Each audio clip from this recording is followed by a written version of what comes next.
This is York's only local show on York's only local station. This is the Gary Sutton Show on WOYK. Listen to your show every day. It's really good. I have you guys on every morning to wake up to. Gary Sutton. Mornings 6 to 9 on Sports Radio 98.9 FM and 1350 WOYK. All the things you're talking about are all the things we're talking about. It's Main Street America every day. And you're getting your money's worth. You're a brilliant mind, tremendous experience. You're great for the community. The Gary Sutton Show on York's first station, WOYK. Who loves you, baby? You're beautiful. Now, broadcasting live from WOYK's downtown York studios inside Wellspan Park, here's Gary Sutton. Well, you talk about dated but very cool. Kojak, Telly Savalas. Who loves you, baby?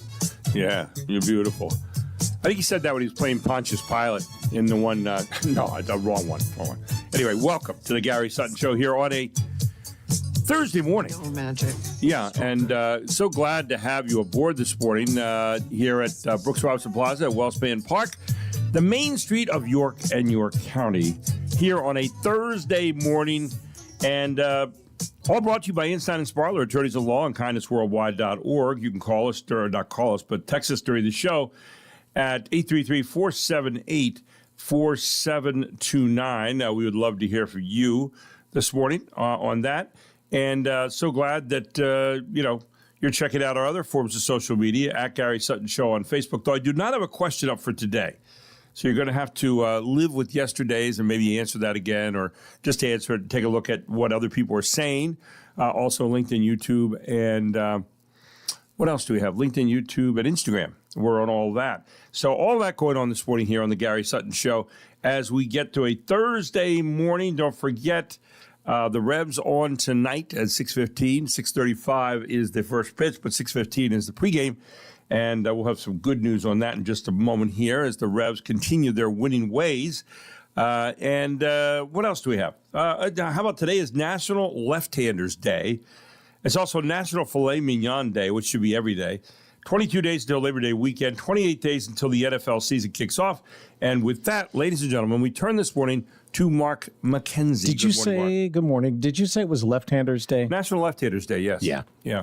Are you left-handed? No, I'm not. Me neither. And I think left-handers get special deference on things. And you never hear they're bringing in a right-hander to pitch to a right-hander. You hear about left-handers coming in to pitch to left-handers in baseball. I mean, it's a little bit of profiling going on. You don't see a lot of left-handed golfers. But left-handers are they seem to do things a little differently than right-handers. They do. Not the profile. Writing, yeah, specifically. Yeah. What percentage do you think of humans are left-handed? I would say probably like 30%. 10 to 12%. Is that it? Mm-hmm. So they're even more, they're even less, numerous than we thought. Or we just have a different perception of what it is. So maybe we should. Well, moving along. Are you trying to get yourself in trouble? I could. August 13th on this date, 3114 BC. Oh. 5,000 years ago. Yeah. On this date. Yeah. Again, you think the Mayan calendar began. Is that right? Yes, and of course, it was so accurate with 2012. Were the Boy Scouts selling them or anything like that, or are they hanging on walls at the Mayan household? But they who knows? They could. It's too early to say. Yeah. On this date in 1521, Spanish conquistador Hernando Cortez captured what is now known as Mexico City. By the way, I came home last night. I gave this commencement address last night at the York County School of Technology advanced, good grief, adult ed graduates. And I got home, and there was my wife watching Expedition X on Discovery Channel with Josh Gates. Remember I was talking yesterday about wasting times? And they're in Cusco in Peru, and they're looking for these Chincana, these tunnels that supposedly the Incas used. Okay. And so Josh is down in these crevices, digging down to find the floor of this, and he finds a gold coin. A gold coin last night. No. And he also found a Spanish coin. Wow. And when he finds them, he acts like an idiot. I mean, he really does. He What do just you- what goes do you off. mean? And, well, act like you've been there. Oh, it's gold, it's gold, it's gold. Go to a commercial, and then you come back. And so it's just there he was again last night. He's such a disappointment. But the places that they go, I told my wife what you and I were talking about yesterday in the show, and I said they go to such cool places. They go to these, this Inca city on top of this thing, and there he is. But he's digging down through these crevices, and they have these pikes that they put in there to keep the rocks from falling on them. And unfortunately, they don't fall.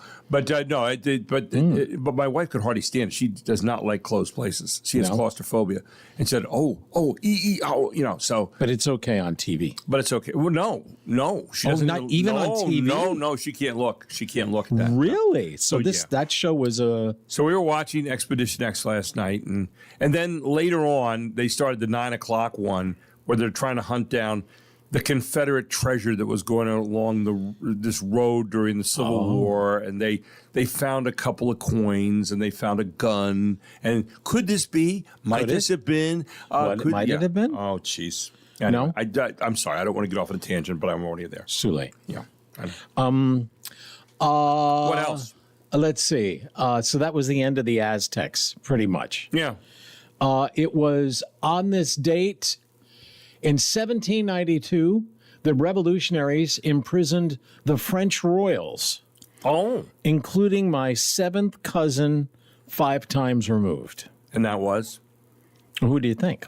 Oh, Louis XVI. Marie Antoinette. Oh, Marie Antoinette. Okay. Mm-hmm.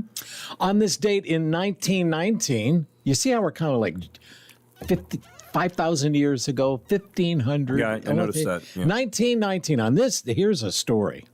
The greatest racehorse of all time. Man of War. Exactly. Lost a race for the first and only time. My grandfather owned the 7th son of Man of War. His name was Drum Major. And what did he do? Was he a big He good raced one? a little bit. I don't know if he's that good, but No. yeah. Okay. Yeah. Well, here's the thing. You ever heard of Drum Major? I have Until never now? heard of Well, Drum there you go. Major. It tells you how well he did. But here's the thing. How think about this. It lost he lost one race. One stinking race. And the race that he lost, he lost to a horse named Upset. Oh, yeah. How did they say Drum Major was better than Secretariat? I mean, Secretariat was like the biggest, Who said that? greatest horse ever. But you said it was the greatest horse of all time. The Oh, greatest. Man of War. Because Man of War went on to win how many races?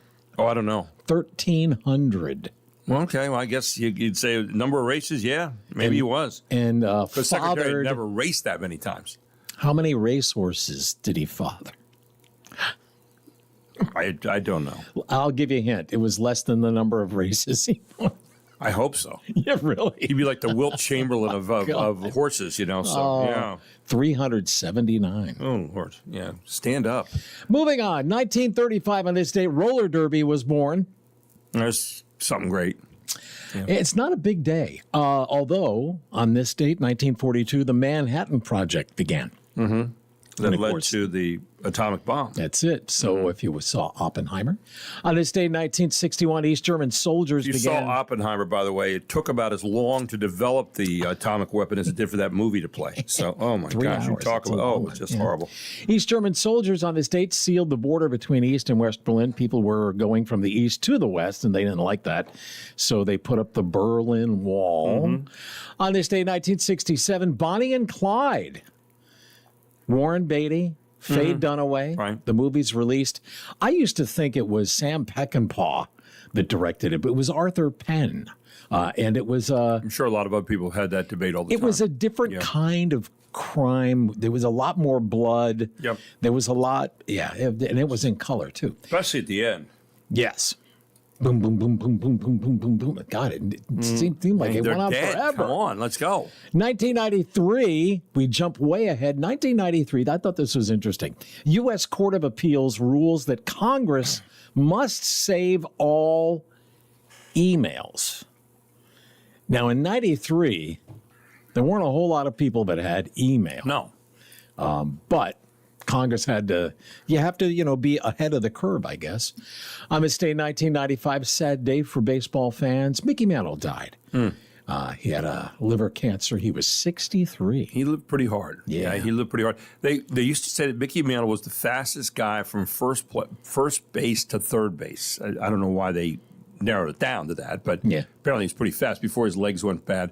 I saw him play in Baltimore a couple times later on. Yeah, and he was, in his later life. And he was, he still hit a couple of homers. I mean, I could still hit. He also struck out as many times as he probably hit homers, but he was a great player. Mickey Mantle's still one of the iconic names in baseball history. 1997 on this date, animated massive hit South Park debuted on Comedy Central. I can't get into it because I can't understand what they're saying. Yeah. I don't know what they're saying. And I don't know how people understand what they say. They killed Kenny. Yes. Right. that I heard. Yeah. And the last two are about the same guy.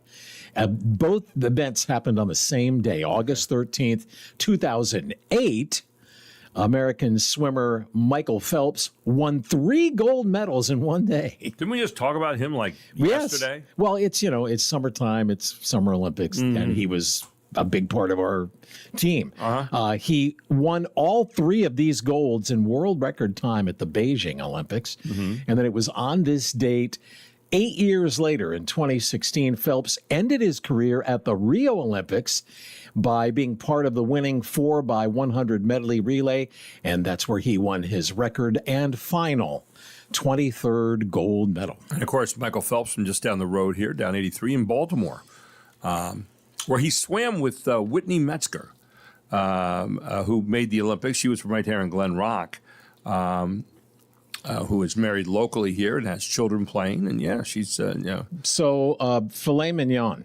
How do you like it? Oh, I like it medium rare. Medium rare. Medium rare. Do you like a sauce on it? You know me. Always. Heinz 57 sauce. Really? Yes, I do. I'm sorry to say. I know how you feel about that. My father would have said the same thing. Yes. You want steak sauce? I said, well, Dad, it does have a name. Yeah. Steak sauce. It seems like it has one use. Just put it on steak. I don't even. Well, but I think they used it on lousy cuts of meat.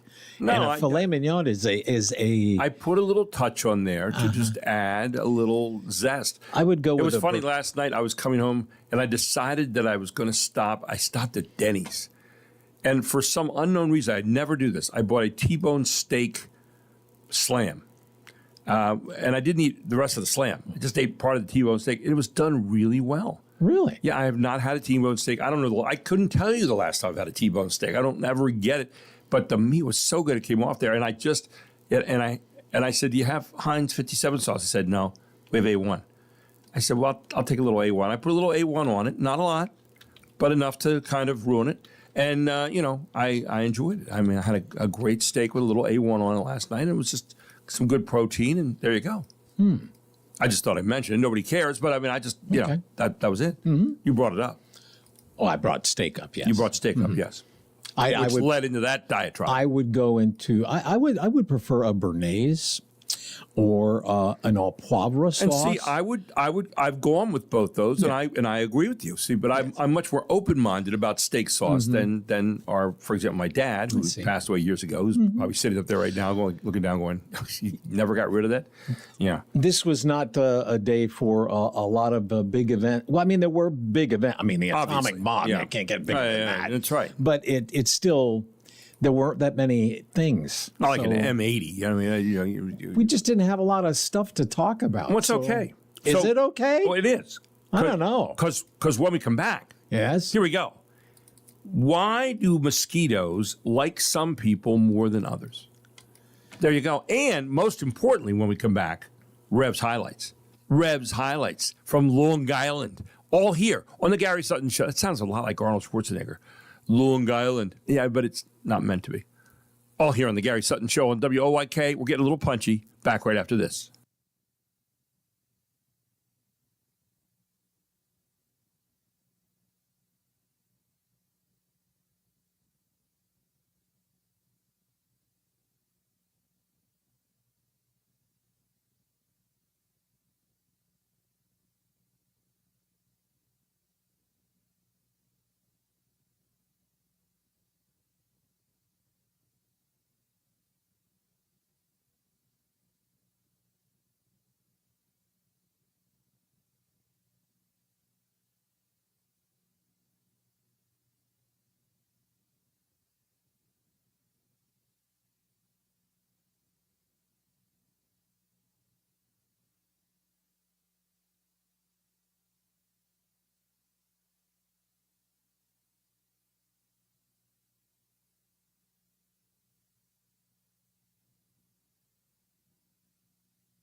1-0. And he swings and lines one to right center field. It's a base hit in the gap. And going back to the wall, Bates scores. Dunn being waved around third. No relay. They both score. And Devontae Brown thrust in due to the ejection in the first inning. Drives in 2 on the double and gives the Revs a 3-1 lead here in the third. It's the 0-1. And a swing, a line drive, right center field, another hit for Devo. And Ramirez around third, he's coming in, Dunn to third, relay gets away, right back off the sidewall. So Dunn will stay at third, but Brown advances to second on the errant throw. And he's driven in 3 of the 4 tonight. Revs lead it 4-2. And he swings and lines one into right field, base hit. Dunn is in to score. And Shed drives in the insurance run. It's 5-2 here in the 8th. 13-game hitting streak for him. And including the August 2nd game, he has driven in 45 in his first 31 games with York. 1-2 pitch. And a swing and a miss. Struck him out. Tyler Thornton with an eye-opening 1-2-3 8th. He dominates the heart of the Ducks order. Reeve with the payoff. Swinging a high fly center field. Tomo walks in under it. He waits. He puts it away. And this game's over. Ryan Shreve comes in, gets the save. And the Revs have a 6.5 game lead for first place in the North. Final score tonight, York 5, Long Island 2. York improves to 62-35, the best record in the Atlantic League, and 27-7 in the second half with that win. I mean, unbelievable numbers. They now lead the season series against the Long Island Ducks 5-3, including a 4-1 mark over the last 2 weeks. York has won 14 of its last 15 road games, Mark. The Revs have won 19 of 23 overall, 24 of their last 29. They are 30-7 since June 30th and 34-10 since June 21st, all part of the winningest spans in franchise history. And this guy, Shed Long Jr., has been ridiculous. He's 31 games he's played. He has 45 RBIs. I mean, the guy, again, another of the Rick Forney, I go out and find these guys. I don't know where they're lurking, but he brought them in. And so he also has a single, extended his hitting streak to 13 in a row, did Shed Long Jr., and he becomes the fastest in the league history to 45 RBIs in 31 games. The fastest in league history. Crazy. Now, the Revs will look to extend the streak tonight at 6:35 as left-handed pitcher Sean Rapp, who's having a pretty good season, 4-3 with a 3.12 ERA, faces Nick Markavicius, who is 2-1 for Long Island with a 5.62 ERA. And Revs fan can catch all the action live on Sports Radio 98.9 FM and 1350 WOYK or 989WOYK.com. And it all starts at 6:15 tonight. You can also find it at Dugout TV. And that is where the Revs will be tonight as they look to extend to 7.5 tonight, their lead over Long Island. We said what an important series that was this week. And even if the Revs lost the last 4 games, they'd still be up by 2.5. But they want to win. You know, if we win the last 4 games, you've got a commanding lead going into the final month of the season. So we're rooting for the Revs tonight. Why do mosquitoes like some people more than others? Have you ever been a person where you've been out and you're not getting bit, and always the person next to you is getting like stung like crazy by mosquitoes, and you say, what's going on there? Well, if you've ever wondered why mosquitoes ignore some people and completely swarm others, researchers say they think they found part of the answer. A study was done on 119 adults. That had to be fun. Yeah, what adult was stepping up for this study? That's the first thing. With 3 mosquito species, and discovered that different mosquitoes liked people very differently.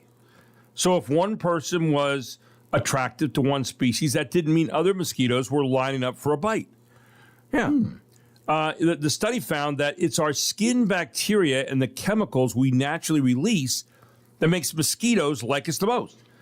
Interesting. And the specific bacteria and chemicals vary depending on each mosquito species. Now, researchers are hopeful this could help develop more targeted mosquito repellents in the future instead of relying on a one-size-fits-all approach. So apparently, mosquitoes they like different things about each of us, and So they're going to try to come Just up like with people. different repellents for different moments, for mosquitoes that have different thoughts. I guess. There you go. Well, that's good to know, but I don't know whether. So maybe mosquitoes are different too. Maybe some mosquitoes like a particular kind and other mosquitoes like a different kind. Did it say that? It did not say that. Okay. No. No. No, the research had not gone that far yet. And, big news from overnight. go ahead. Powerball won Yes, I saw that. $1.04 billion, and the winner sold in Illinois.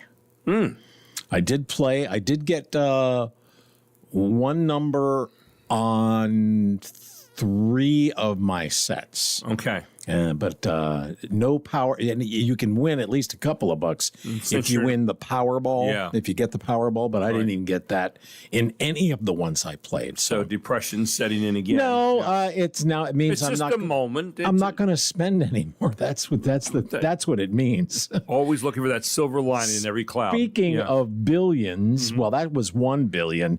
How about 12.5 billion? Okay. The Los Angeles Lakers are reportedly being sold to Josh Kushner and Bob Iger for a record-breaking price of $12.5 billion. ESPN was first to report the sale, which is now the largest for a North American sports franchise. The move is seen as a surprise, as Kushner and Iger had been working together on landing a possible expansion franchise in Las Vegas, and also because the Lakers were sold just last year by the Buss family to Mark Walter, who bought them for $10 billion. But they've been sold again, creating $2.5 billion profit in 10 months. The sale still needs approval from the NBA's Board of Governors, whose next board meeting is set for September in New York. Tony Genualdo, Fox News. Now, Josh Kushner, by the way, is the younger brother of Jared Kushner, who is married to Ivanka Trump, who is the daughter of the president. There you go. So they made $2 billion losing LeBron? Yeah. But by the way, the Kushners are the sons of the real estate developer Charles Kushner. Jared, obviously known for political ties. Josh is a prominent venture capitalist, so he is making this venture the Lakers and going out with Iger. If you've ever heard that name before, that's associated with Bob Disney. Iger. Yeah, with the Disney family. Yeah. So there you go. So, well, what do we have coming up? What we have coming up is Chris Markowski, just sent me a note this morning, his wife scheduled a boat trip today for the kids. Kidding. I think he's in Greece. I'm not sure. Oh. He's always somewhere. And so they're going on a boat trip today, so he won't be able to be with us this morning. So you and I will hit some of the stories that are happening locally and nationally and all around us. I actually have a story about a boat, and it was a rescue, actually. Okay, good. And so we'll have all that straight ahead right here on the Gary Sutton Show, where it is 6:30.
Universal Pictures presents everything you always wanted to do in high school with everyone you always wanted to do it with. Hey, bud, let's party. They're the students of Ridgemont High. Brad Hamilton, the fast food king. I shall serve no fries before their time. It says 100% guaranteed, you moron. Mister, if you don't shut up, I'm going to kick 100% of your ass. Charles Jefferson, a man with a mission. Oh, gnarly. Linda Barrett, not Phoebe Cates. exactly the girl next door. I Awesome. think she married the director. Totally awesome. And Jeff surfs up Spicoli. People on lewd should Sean not drive. Penn. Yeah. Sean Penn before we got serious. See Fast Times at Ridgemont High. Yeah, I mean, this is you look at that. Yeah, she did marry. Oh, she married the director. That's cool. There you go. So Fast Times at Ridgemont High. Oh, actually, she didn't. He was the screenplay. He Okay. wrote the screenplay. All right. Anyway, sorry. Anyway, that happened on this date in 1982. There you go. Interesting stuff. This ongoing thing with President Trump and sneaking onto this, not sneaking, but being hidden on this catering truck to go another smaller plane to England. A lot of people are kind of fired up about this, and they want to know more about it. But apparently, Marco Rubio and Scott Bessent, Rubio being the Secretary of State and Bessent being, I forget what his title is. Treasury Secretary, yeah. They stayed on the decoy plane from Turkey as President Trump switched planes, officials say. The two most senior members of President Trump's cabinet, you would think they would probably be with him, Secretary of State Marco Rubio and Treasury Secretary Scott Bessent, flew out of last month's NATO summit in Turkey on what was effectively a decoy plane following an Iranian threat. While President Trump was secretly moved to a smaller military jet, a senior U.S. official said on Wednesday. The official who was briefed on the situation and spoke on condition of anonymity, so he didn't get fired, to discuss sensitive details of presidential travel, said Rubio was aware of the switch and details of the threat behind it, but could or would not say why he had stayed on that plane. The official said Bessent was likely aware but did not know for sure. You know, why would you stay on a plane that was apparently a presidential threat? They were going to blow it up or attack it or whatever they were going to do. The official, however, noted that security precautions for the president, especially one who has been the target of several assassination attempts, are more robust than those for even top members of the cabinet. Why wouldn't they be robust for everybody? I mean, it would be I'm just asking especially a common when sense you're question. in a foreign country. Yeah, I mean, it would have been all easy. of our officials. Wouldn't you want to think you're secure when you're there? I mean, I'm just as every time they open their mouth, it doesn't make sense. You're trying to make sense of this, and you're trying to give Yes. You just want to say, well, why would, in other words, you can kill the rest of them, but take the president out of there. You know, it's not. That's kind of what it gets around to. And people say, well, that's silly. Well, it is, but it isn't. I mean, if you have a threat and there's a lot of people on that plane, and you say, we're going to save the one person, the president, the most important guy, and I get that. But what about the other people? Would you just say ground it? Journalists, let it sit there. Let's take another flight. Let's do whatever we're going to do. Let's make sure there's extra security.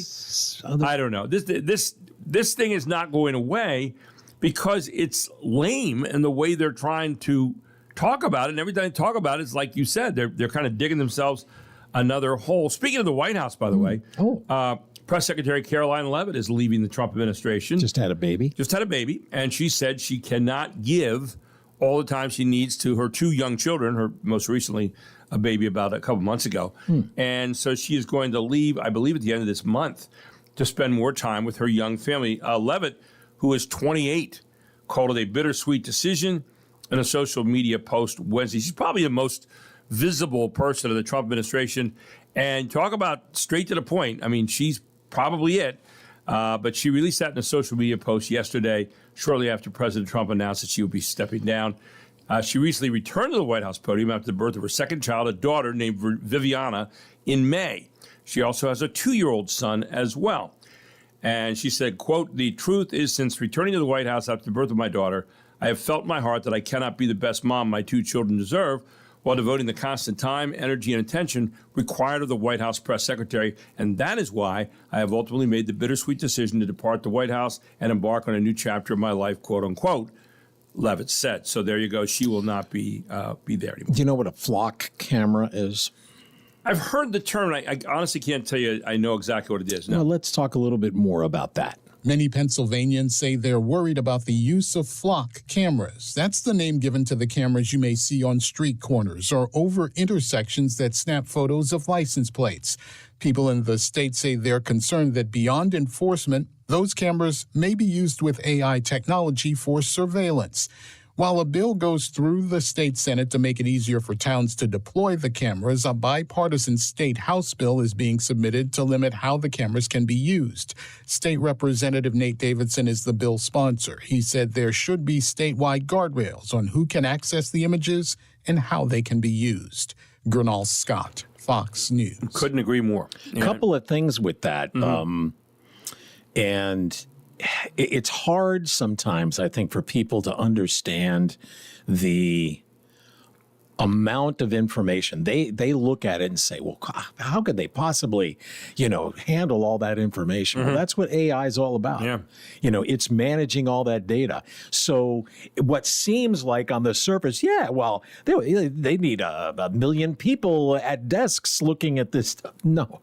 And then on the other side, these cameras are picking up all kinds of things that are like residual kind of things. For example, shot spotter gun, audio, right? Which is a very useful technology.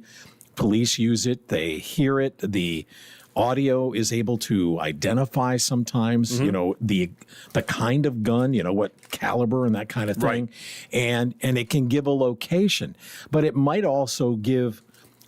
Because it is so sensitive, I don't know what the chances are, and I'm just stating this. If the audio is that good, is it picking up conversations? Is it, I don't know. I've never heard that people talk about it. I don't know if it's geared to that or not. Right. And, it could be. I mean, these kinds of identifying technology are being used more and more.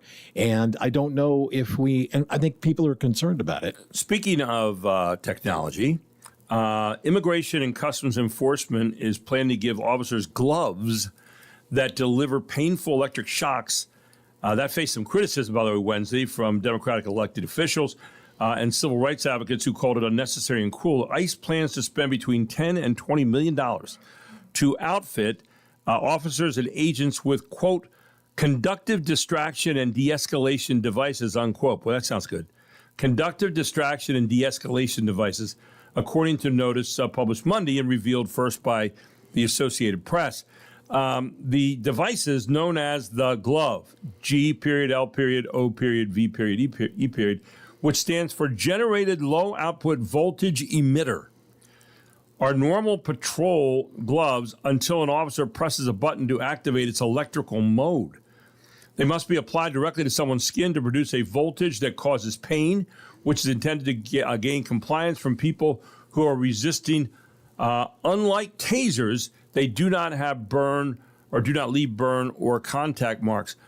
I'm thinking parents might want to get hold of these. No, I'm sorry. That was really bad. But the size of the purchase suggests ICE plans to give the device to most or all of its officers. The gloves have been used by local departments more often in jails than in the streets, where ICE officers have increasingly used force to extract people from cars and faced protests over their actions carrying out President Trump's crackdown on illegal immigration. So we'll see if those things come to pass. We are outraged, New York Attorney General Letitia James said at a news conference Wednesday, where she warned that ICE officers who misuse the gloves in her state could face criminal and civil consequences. The Department of Homeland Security, ICE's parent agency, issued a statement that did not mention the product specifically or explain why it had been chosen. So that's something new that ICE is going to be using, and we'll see, how it works out. The only anecdotal evidence we have on it, the devices are marketed as non-lethal and safe for the heart. A pending lawsuit alleged a 43-year-old man died in 2024 after he was shocked 27 times with the gloves and 13 more times by a taser at a jail in Richmond, Kentucky. And that's normally where they're used, inside of jails, in case someone acts up. General public. An internal investigation found 2 of the glove shocks lasted 45 and 99 seconds apiece. Wow. Far more than the manufacturer's recommended 15-second limit. So therein lies the problem. How much would that be abused in use by anybody, and particularly immigration agents out there who, this has not been a great year for publicity for them. Anyway. Speaking of jails, there are going to be, I don't know when maybe the report will tell us when the last time this happened. Death row inmates in Tennessee, Alabama, and Oklahoma are scheduled for execution today. And if all 3 are carried out, it would be the first time since 2010 that 3 have occurred on the same day in the U.S. Tennessee's planned execution of Anthony Darrell Hines comes 3 months after the attempted execution of another inmate was called off due to problems inserting the lethal injection IV. Hines was convicted of stabbing hotel worker Catherine Jean Jenkins to death in 1985. Alabama is set to execute Jeremy Williams for the 2021 murder of a 5-year-old girl. And Oklahoma plans to execute Carlos Cuesta Rodriguez for the 2003 murder of his girlfriend Olympia Fisher, who had been making plans to end their relationship. Tanya J. Powers, Fox News. And why isn't Chris Markowski on the air? He's on a boat trip today. His wife scheduled a boat trip for he and their children today, and so he's on a boat trip. Now he's out there just in Italy? frittering away his time. He might be in Greece. Greece, that's right. They like to go to Greece. Right. I think his wife is from Greece originally. Yes. Yeah. So, by the way, the WNBA on Wednesday criticized those trying to create a narrative about transgender women playing in the league. Quote, there are no immediate eligibility matters affecting the NBA, and we strongly denounce the bad faith efforts to use these topics to demean or marginalize others, a league spokesperson said on Wednesday in a statement hours after the anti-hate task force met virtually and discussed a variety of topics, including social media vitriol and transgender athletes. The league's collective bargaining agreement states that, quote, only players who are women are eligible to play in the WNBA, unquote, but it does not include any more specific language about gender identity or sex assigned at birth. So last Friday, 2 NBA players, Enes Kanter, Freedom, and Royce White, declared themselves eligible for the WNBA draft, saying they identify as women. Now, they're not, but they identify as women. And they're trying to make a point that they can come into the league because transgender people could then do that. The draft isn't until next April. There has never been a transgender woman, a person assigned male at birth who transitions to align with their gender identity on a WNBA roster. There have been players in the league who were assigned female at birth and later came out as transgender and non-binary. The Anti-Hate Committee was formed last year to deal with hateful and abusive online comments directed at players in the league. Of course, Sophie Cunningham for Indiana has been talking about her thoughts on that. And the WNBA commissioner says the league will continue to discuss transgender participation. Ladies and gentlemen, it's called the Women's National Basketball Association. From my standpoint, it's the Women's National Basketball Association. If you're a guy just going out to make a point, it makes a mockery of it. And it's about time we get straightened out here a little bit. I think there is right and wrong, and there is black and white, and there is, when it comes to this thing, female and male. And I know everybody can stretch that to the nth degree, but from my standpoint, you don't. We'll take a break. We'll come back with more here on the Gary Sutton Show, where it is 6:48.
Toxic chemicals are stored in safe.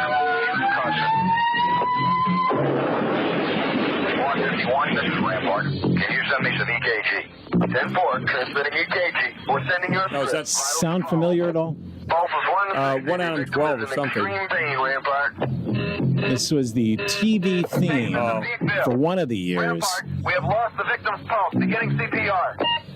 Remember Emergency? Defibrillating victim, Rampart. Oh, yeah. The TV show? Yeah. Rampart, we've defibrillated victim. Gage there, and he's dead. Insert an airway. But this guy, Kevin Tide, is 82 years old today.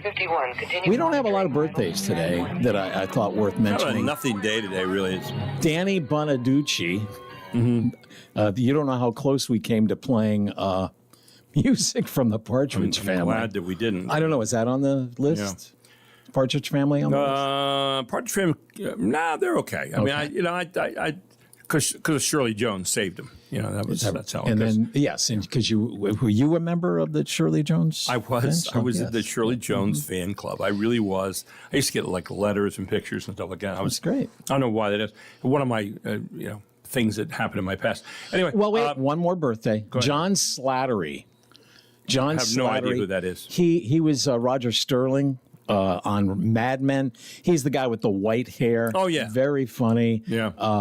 And very indicative of 60s big shots. Yeah.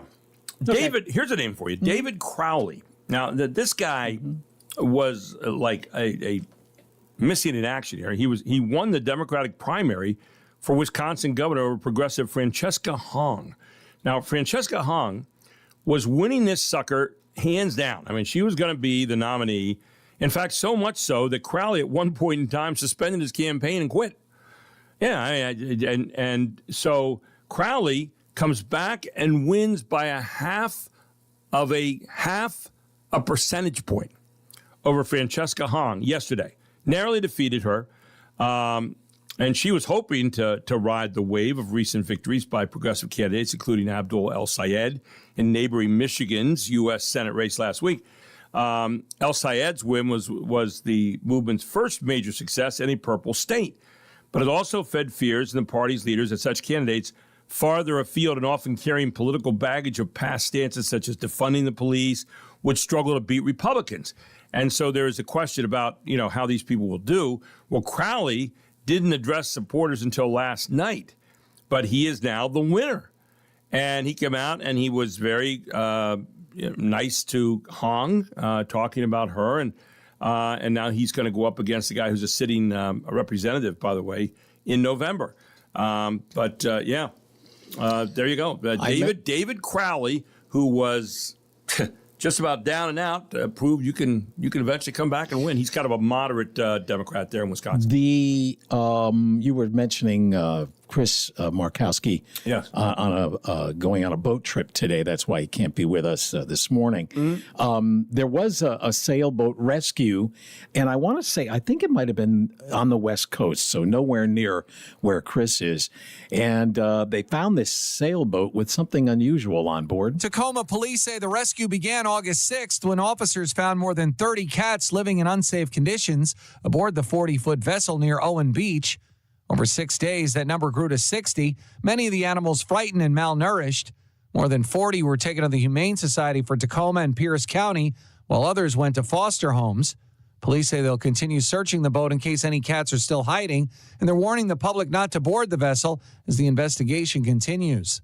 Ted Lindner, Fox News. Here's an interesting story. There's barely any snow in sight above Adelboden in the intense August sunshine. Adelboden is in Switzerland. But the Swiss resort may have a new way to put its ski snowmaking equipment to work. Europe is having one of the hottest summers they've ever had, and they've had these forest fires. And so glaciers in Switzerland and around the Alps have been retreating rapidly in recent years, among other changes attributed to the impact of climate change caused by human activity. Now, snowfall has become less frequent and reliable over recent decades. It's a big issue for a mid-altitude ski resort like Adelboden, whose roughly 200 kilometers, 125 miles of slopes, span an altitude between 1,000 and 2,300 meters. Now, I mention this because snow cannons and lances are the visible part of the snowmaking network. And what they're talking about is that they're going to use these potentially to put out forest fires. Can you imagine? And think about the common sense of this, that you take these snowmaking machines and you use them. You can help the firefighters with infrastructure.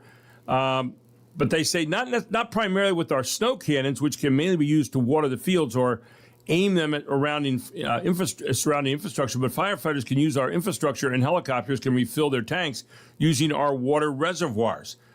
So they're talking about firing away with the snow cannons, and also, and they say that the pipes and pumps connect 210 snow cannons and 50 snow lances in the Adel-Bowden Lake area. In case of fire, the system could be used to create wet buffer areas, slowing the advance of flames and buying time until emergency services and air support arrive.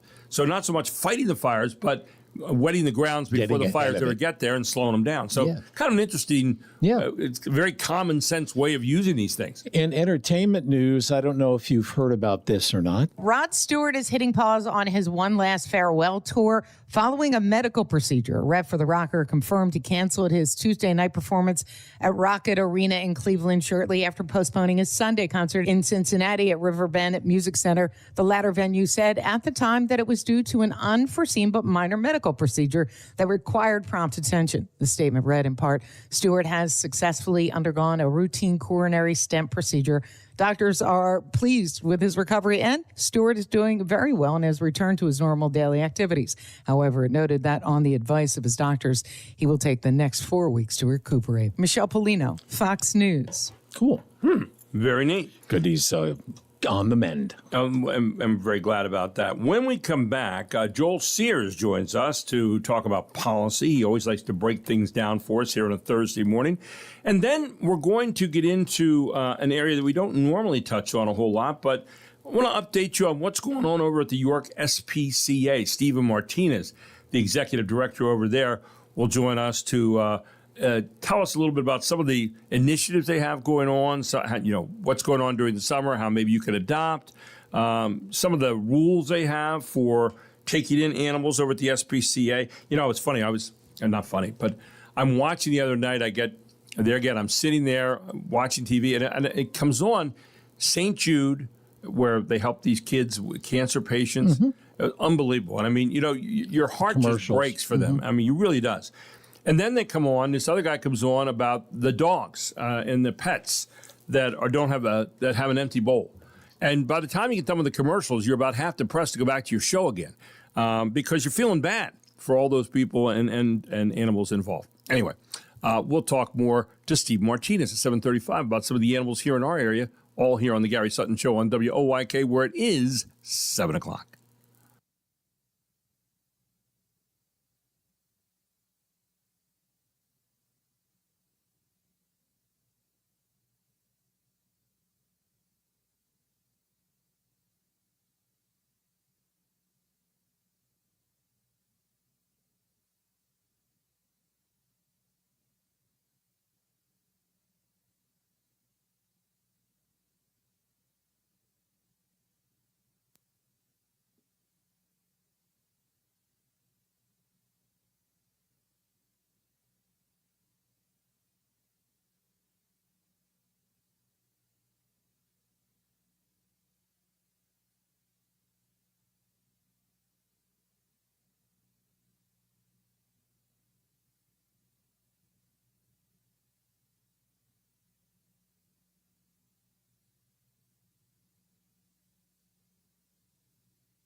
This is York's only local show on York's only local station. This is the Gary Sutton Show on WOYK. Listen to your show every day. It's really good. I have you guys on every morning to wake up to. Gary Sutton, mornings 6 to 9 on Sports Radio 98.9 FM and 1350 WOYK. All the things you're talking about are all things we're talking about. It's Main Street America every day. And you're getting your money's worth. You're a brilliant mind, tremendous experience. You're great for the community. The Gary Sutton Show on York's first station, WOYK. Yada, yada. Yada what? Yada, yada, yada. Now, broadcasting live from WOYK's downtown York studios inside Wellspan Park, here's Gary Sutton. And welcome back to the Gary Sutton Show here on WOYK, where it is 7:05 on a Thursday morning. This hour being brought to you by Barry Orchard.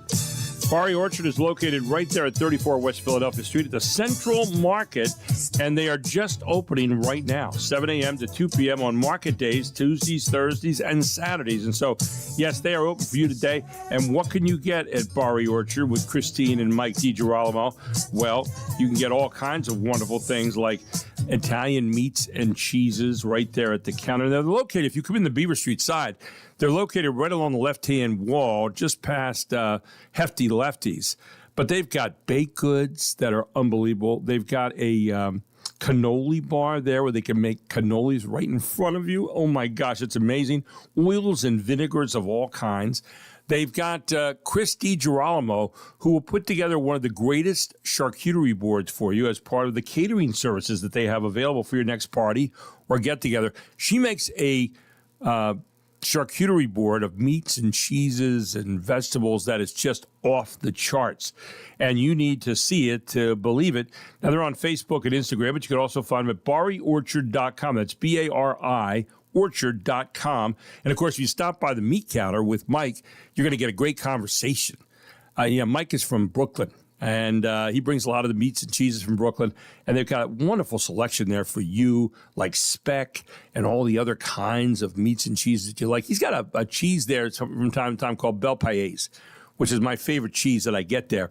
But it's just a great place to go. And then the baked goods that they have are just, well, they're ridiculously good. Why don't you check it out today between 7 a.m. and 2 p.m., Barry Orchard, B-A-R-I, orchard.com, and tell them Gary Sutton proudly sent you. With that, we turn this morning to Joel Sears, who is our policy guy here on a Thursday morning and always has something interesting to talk about. Good morning, Joel. How are you? Doing pretty well, Gary. How about you? We're doing really well. Thank you for asking, and it's great to have you here this morning. But I think we're picking up on something from last week, if I'm not mistaken, right? Yeah, I'd like to, go down this rabbit hole with the DSA, the Democrat Socialists of America. Yes. It really scratches one's curiosity, if nothing else. This whole deal is based on about a 20-page platform. I think you took a look at some of it last week.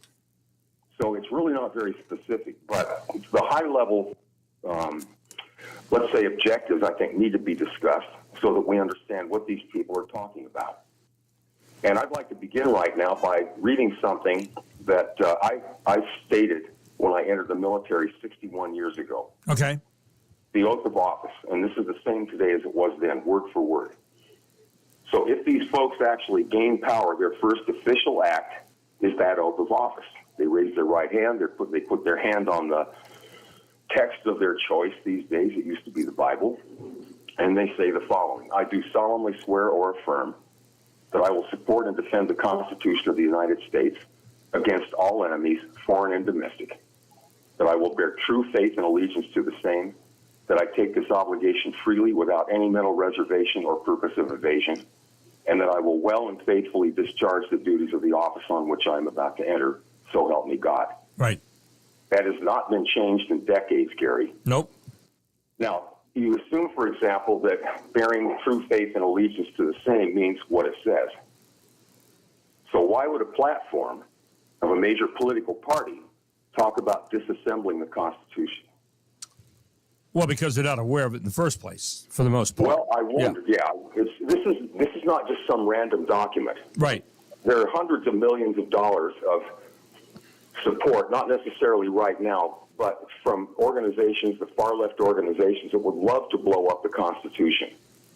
The specifics that are actually in their platform talk about replacing the president and the Supreme Court with an executive and judiciary selected by and subordinate to Congress. Have you ever heard of the separation of powers, Gary? Yes, I have. And you and I both know that was a very carefully designed characteristic of our federal structure. Mm-hmm. Now, the second is abolish the Senate, creating a structure with essentially a one vote majority swing. Right. Or, whoever's the party in power would have enormous sway because all it would take is one vote. The president would be subservient to the Congress.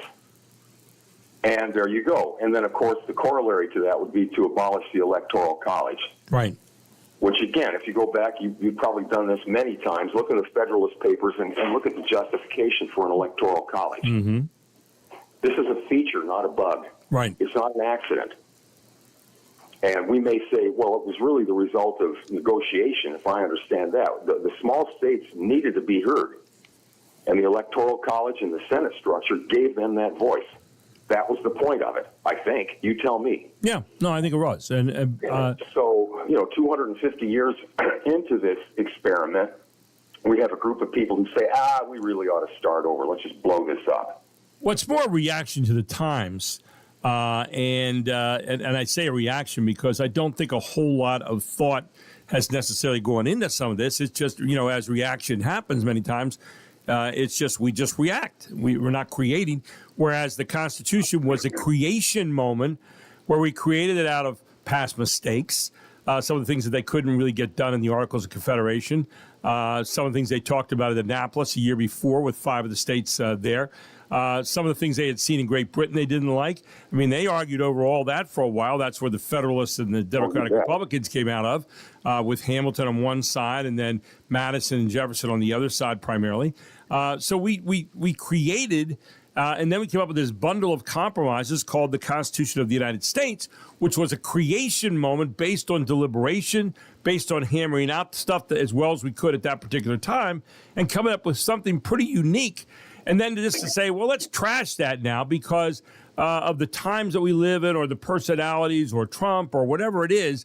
I think a little bit more creation needs to be done there instead of reaction. And that's unfortunately, I think we're at right now in a very reactive time.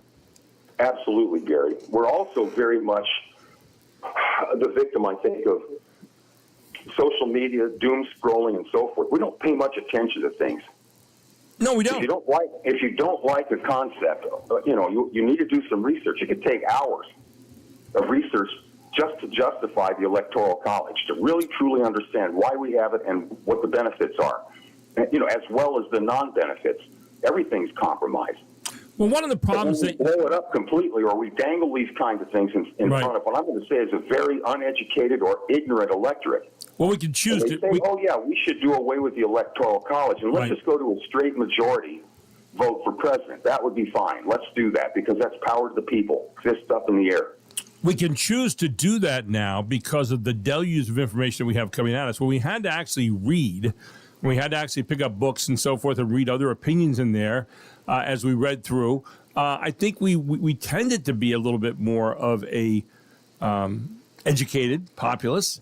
And now we have so much coming at us that we can find an area. And again, with all the AI stuff and how people direct us into certain things, we tend to follow along the rabbit trail of our particular side or our particular philosophy. We don't really have to look at anything else. And so you can pigeonhole what they have in the Constitution by just finding something and saying, that's it, and going that way without really considering other things that might be there that might be better ideas or different or something different to consider from what your very narrow reference might be. Yeah. So we look just at the Senate and we think we understand why we have one. We have a bicameral legislature, not a unicameral legislature. Right. We don't have a prime minister. There's a reason for that. We don't have a judiciary that's subordinate to the Congress. There's a reason for that. But I guess I can understand how these things evolve. If you, as you said, if you pointed specific problems out of context, you might be able to justify things like, for example, doing away with the filibuster. Sure. In a way, that's really a reflection of the way the Senate's supposed to function. something more than a simple majority necessary for the passage of major legislation. Well, we've got people on both sides of the aisle now that are talking about eliminating the filibuster. Right. This isn't strictly a DSA initiative. There's a little bit of help from Republicans as well. And why is that? And the reason is because at this particular time, one side's winning and one side's losing. And they'll say, okay, well, I'm losing this time, therefore the filibuster is bad, or if I'm winning, the filibuster is good. It's how we've gotten very simplistic about the way we approach government, and it should not be. I mean, the filibuster is there for a reason, to protect the rights of the minority, and yet at the same time, depending on what side of the issue you're on, you're going to hear people be hypocritical on that from time to time. The very same people that liked it one time are going to hate it another time. So that's part of what we're in right now. Well, you remember the Harry Reid moment, I would assume. Mm-hmm. At one point, not that long ago, it took a supermajority to confirm judges. Right. And that went away. It wasn't a blast. It didn't completely destroy the filibuster, but did apply that to judicial appointments. Right. And boy, did that come back to bite them. Yep. We have 3 admittedly conservative Supreme Court justices because of that change.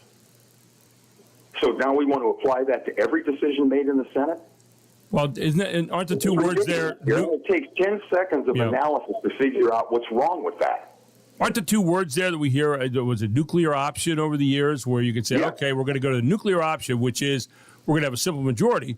Well, then why do you have the other thing in there at all? I mean, why do you have the 60-vote thing in there at all? But it does get rather interesting. And, again, hypocrisy knows no bounds anymore in politics. I mean, you really look around and you watch these people, and it's if it wasn't so serious, it'd be laughable at how ridiculous they get. It's not only serious, Gary, it's gaining momentum. Mm-hmm. That's the part that bothers me the most. And is that because we've just been chipping away at this almost sacred structure now for 250 years and finding things to criticize rather than looking at things to celebrate? To compare the way we have managed to survive and thrive for 250 years under this constitutional form of government in relationship to every other governmental structure that's in existence today and through that period of time. Right. Who else has done better? Yeah. Who else has done as well? Well, yeah, and the point is, does it have different things in that get aged? Does it have different things that need to be changed? Yes, it does. So we have a system, 2 ways actually, to add amendments or changes to it. We've only done 27 of those over all the years that it has been in existence. So when you think about that, that's pretty good. I mean, that's really, really amazing. That's a pretty good thing. Hey, I want to talk. The foundation's pretty solid. Yep. Hey, I want to talk more about this. We continue on our discussion on this next week. We're chipping away at this little by little, Joel, but I appreciate you bringing it up again this morning. It gets me thinking an awful lot, and I hope everybody else out there thinking as well about the changes that we're trying to make and where they're coming from, and are they good changes? Are they not? We certainly don't want to sit pat on what we have, and yet at the same time, we want to respect the fact that this is a pretty good form of government that we have. Joel, thank you so much. Appreciate you joining us this morning. Well, you're welcome, Gary. We'll talk to you next week. Have a great rest of the week. Take care. Joel Sears here on the Gary Sutton Show on WOYK. What do we have coming back, Mark? Fox Sports. Fox Sports right around the corner, and more news for you here on the Gary Sutton Show on WOYK.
Sports Update.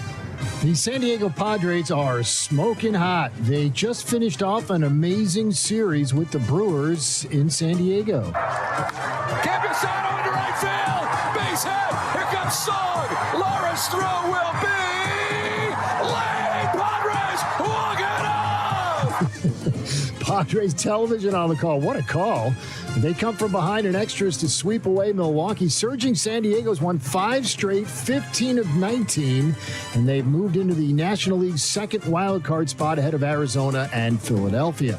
Meanwhile, in New York, some yard work for the Yankees, Trent Grisham. Grisham, this one to right center field. Did he do it again? Touch of all time. A twofer for Trent Grisham. That was ESPN on the call. Grisham hit 2 long balls. Yanks remain 6 games back of the first place Rays in the AL East. Of course, the Yankees beat the Mariners last night. Tampa's won 9 in a row, with all 9 of those wins coming on the road. NFL news, the Panthers and free agent tight end Darren Waller reached agreement on a 1-year deal. The 33-year-old spent last season with the Dolphins. Elsewhere, Falcons quarterback Tua Tagovailoa will start Friday night in the team's preseason opener against the Broncos. Despite the decision to start Tua on Friday, head coach Kevin Stefanski says it's still too early to tab a starting quarterback for the regular season. Lastly, from the NFL, veteran linebacker Landon Roberts, who played in Pittsburgh during the 23 and 24 seasons, he's back. He reached agreement with the Steelers on a 1-year deal. Later today, the first round of the first leg of the PGA Tour playoffs. It's the FedEx St. Jude Championship from Memphis. All right, for more scores, stories, and features, as always, go to foxsports.com. I'm Jay Berman. Get more on the Fox Sports app and foxsports.com. And welcome back to the Gary Sutton Show here on WOYK. It is a Thursday morning, 7:24. Do want to remind you that if you're looking right now for a pre-owned vehicle, you don't want to buy a brand new one, right? Brand new cars are great too at this place, but a pre-owned vehicle, Jack Giambalvo family of dealerships is the place that you want to go. 281 used and certified used for sale right now. These vehicles go through an exhaustive inspection before they ever make the web page at GiambalvoPreOwnedInventory.com or before they ever come on the lot. That's exactly right, because that's what Jack Giambalvo decided years ago. He lives in the community here. He wanted to make a gold standard for a place where people could buy and trust the name behind those cars. And Giambalvo is one of the most trusted names here in York County. And John Giambalvo carrying on the work of his dad now as they are continuing to put out great new cars, but also great pre-owned vehicles as well, and all different kinds. If you're going on a road trip and you want a nice SUV, or if you want a sedan to travel around town, or whatever it is you might want, they've got something to meet your needs right now. And when you get a pre-owned vehicle at Jack Giambalvo Family Dealerships, it comes with a free lifetime PA state inspection, not only for you, but everybody in your family on your vehicles. It's got a 3-month, 3,000-mile warranty. And then you also have the satisfaction of knowing that they are safe, that they are vehicles that have gone through an exhaustive inspection before they ever make it to your home. Jack Giambalvo has promised that to you over the years. And they've got great service after the sale. They are ready to help you right now. Why don't you check them out today at GiambalvoPreOwnedInventory.com or head on out to one of the 6 great locations. And by the way, when you go into GiambalvoPreOwnedInventory.com, they've got all the cars listed there that they have featured right now and where you can go to find them, so you don't have to fumble around. You go directly there. Tell them Gary Sutton proudly sent you, and get on out there and check out your pre-owned vehicle today at GiambalvoPreOwnedInventory.com. Jack Giambalvo Family of Dealerships, 6 of them right here in York County and Hanover, ready to help you today and to be your summer road trip companion. WOYK News Time, 7:26. So this is billed, I think the feds called this the largest marriage fraud case ever. Oh. But I can't quite figure out. I don't know. There's a lot I don't know about this story, and we're going to find out exactly what makes it the largest. I don't know. Most betrothals? I don't know. Let's see what happens. The indictment has charged 11 people with overseeing more than 1,000 sham marriages between Chinese nationals and U.S. citizens. U.S. Attorney General Todd Blanche said facilitators of these marriages were naturalized U.S. citizens from China, including one green card holder. The facilitators use social media and other forms of advertising to market fraudulent immigration services to foreign nationals, primarily from China, and Chinese nationals would pay these facilitators as much as $100,000 for assistance in obtaining a marriage. They would then apply for fraudulent green cards. The U.S. citizens participating in this scheme would then get paid as much as $30,000. Jessica Rosenthal, Fox News. And what are the best college towns in America? I mean, what do you think the best college town in America is? Anybody thought about that? Well, Business Insider magazine did. Ann Arbor. And Ann Arbor is it. That's exactly right. I was a total Before I guess. even moved on to the I'm next sorry. part. It's okay. So Business Insider decided to do the heavy lifting and rank the best college towns in the U.S. The list focused on places where colleges help drive the local economy, culture, and lifestyle. And they factored in things like population and other well-known college town rankings. And Ann Arbor, Michigan, the University of Michigan, was number one. Number two was Tempe, Arizona, home of Arizona State University. Number three, Charlottesville, Virginia, the University of Virginia. Number four was Gainesville, Florida, the home of University of Florida. Number five was Tallahassee, Florida, Florida State University. Number six, Madison, Wisconsin. The University of Wisconsin was ranked as the best college town. Number seven, Berkeley, California, which is the University of California at Berkeley. Number eight, West Lafayette, Indiana, Purdue University. Number nine was Laramie, Wyoming, which is the University of Wyoming. And number 10 was Urbana-Champaign, Illinois, which is the home of the University of Illinois. Those are your top 10. Wow. It's so about Ohio State and Penn State, they didn't. They didn't make it in there. No, they did not. I didn't get a chance to look at the rest of the list. But and you know what? You and I knew a graduate of Wyoming. Did we? Marty Gray. Oh, is that where Marty was from? No, I don't think he was from there. But, I mean, that's where, He played- in terms of going to, he played football there? He played football there. If you ever saw Martin, he was a block of a man. Yeah. He used to run in the Marine Corps marathon just about every year. Farmer, and used to do the farm report on our old station. And I got to talking to him one day, and he got drafted by the Cowboys. And, well, he was a Cowboy, Wyoming Cowboys. Right. And then he got drafted by Dallas. He didn't make it because they picked up somebody else in that same draft. Right. You might have heard of him, Dwayne Thomas. Yeah, there you go. I was looking down some of these other towns. Pullman, Washington, home of Washington State. I don't see Penn State on here, though. Athens, Georgia. Cambridge, Massachusetts. Storrs, Connecticut, home of University of UConn. San Luis Obispo, California, home of California Polytechnic State University. That was 15. I'm surprised Ohio State isn't in there. Although I couldn't think of where is that? Where's the home? Columbus. Columbus, Yeah. okay. East Lansing, Michigan was 16. Chapel Hill, North Carolina was 17. Yeah, it's another That's big another area. good one. Right? And 18 was College Station, home of Texas A&M. Number 19 was Knoxville, Tennessee, home of the University of Tennessee. Number 20 was Provo, Utah. Let's see. And that's it, the 20 best college towns. Interesting. And so the one, Columbus, not there. Ohio State, Penn State, not there. State College. So anyway, there you have it. Here on the Gary Sutton Show on WOYK. When we come back, Steve Martinez joins us. He is executive director of the York SPCA, and we'll talk to him about what's going on over there this summer next on the Gary Sutton Show. All brought to you this hour by Barry Orchard. Barry Orchard located right there at 34 West Philadelphia Street in the Central Market. You go in the Beaver Street side. They're right along the left wall as you enter. If you come in the other side, off Philadelphia Street, you go down and turn right, and they're right along the right-hand wall.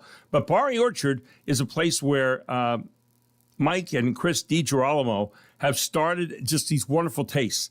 They've got the taste of the Italian market in New York with meats and cheeses like the mortadella.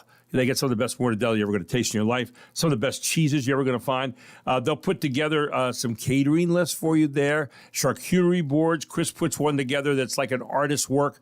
They got oils and vinegars of all kind there. They got the Holy Cannoli Bar. You get cannolis made right in front of you. They got baked goods. They've got Italian delicacies there in their cases. They've got it all for you. Why don't you stop by today between 7 a.m. and 2 p.m.? In fact, they're open every market day, Tuesday, Thursday, and Saturday, 7 a.m. to 2 p.m. And tell them Gary Sutton sent you to Bari Orchard, B-A-R-I Orchard. You can find them at bariorchard.com/market on the web, and tell them Gary Sutton sent you today, and say hi to Mike and Chris for us. WOYK News Time, 7:32.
A great way to start the day, isn't it? Don't worry, be happy. Yeah, Bobby McFerrin. It's one of those songs, it's an evergreen. It sticks around for all time. Whenever you're feeling down, just play this song and, don't worry, be happy. Or you throw something at the radio. Yeah, or you just say, shut up. I'm happy, Yeah. Here's a little song I wrote. You might want to sing it note for note. Don't worry. Be happy. Probably some of the stuff he was smoking helped that. I don't know. I just every life we have some trouble. Little ganja. But when you worry, you make it done. But don't worry. Be happy when we all become Bahamian. Be happy. Yeah. Yeah. Anyway, welcome back. No instruments in that. It's all just his voice. Yeah. Got that little and a little chorus in the background there with the a cappella. It was very nice. And very nice. Yeah. And how could you hate that song? I mean, it's just a happy song, right? Like Steve Martinez, who is the head of the SPCA, and you look at those animals out there, you don't worry, you be happy. Good morning, Stephen. How are you? I'm great. Now I have a song stuck in my head. That's a good one. Isn't that it? You're not going to be able to get rid of that all day long, and you can thank us. All day long I'll be whistling that happy song. Do you ever do that? Do you ever get a song stuck in your head all day? Like I'm over a putt, and I'm getting ready to putt, and all of a sudden this song is in there, and I'm going, put that away. Come on. I'm trying to putt here. So, anyway. Yeah. Great to have you in this morning. SPCA of York County, you are the head guy out there. And, one of the things you're trying to do, I know you try to serve York County.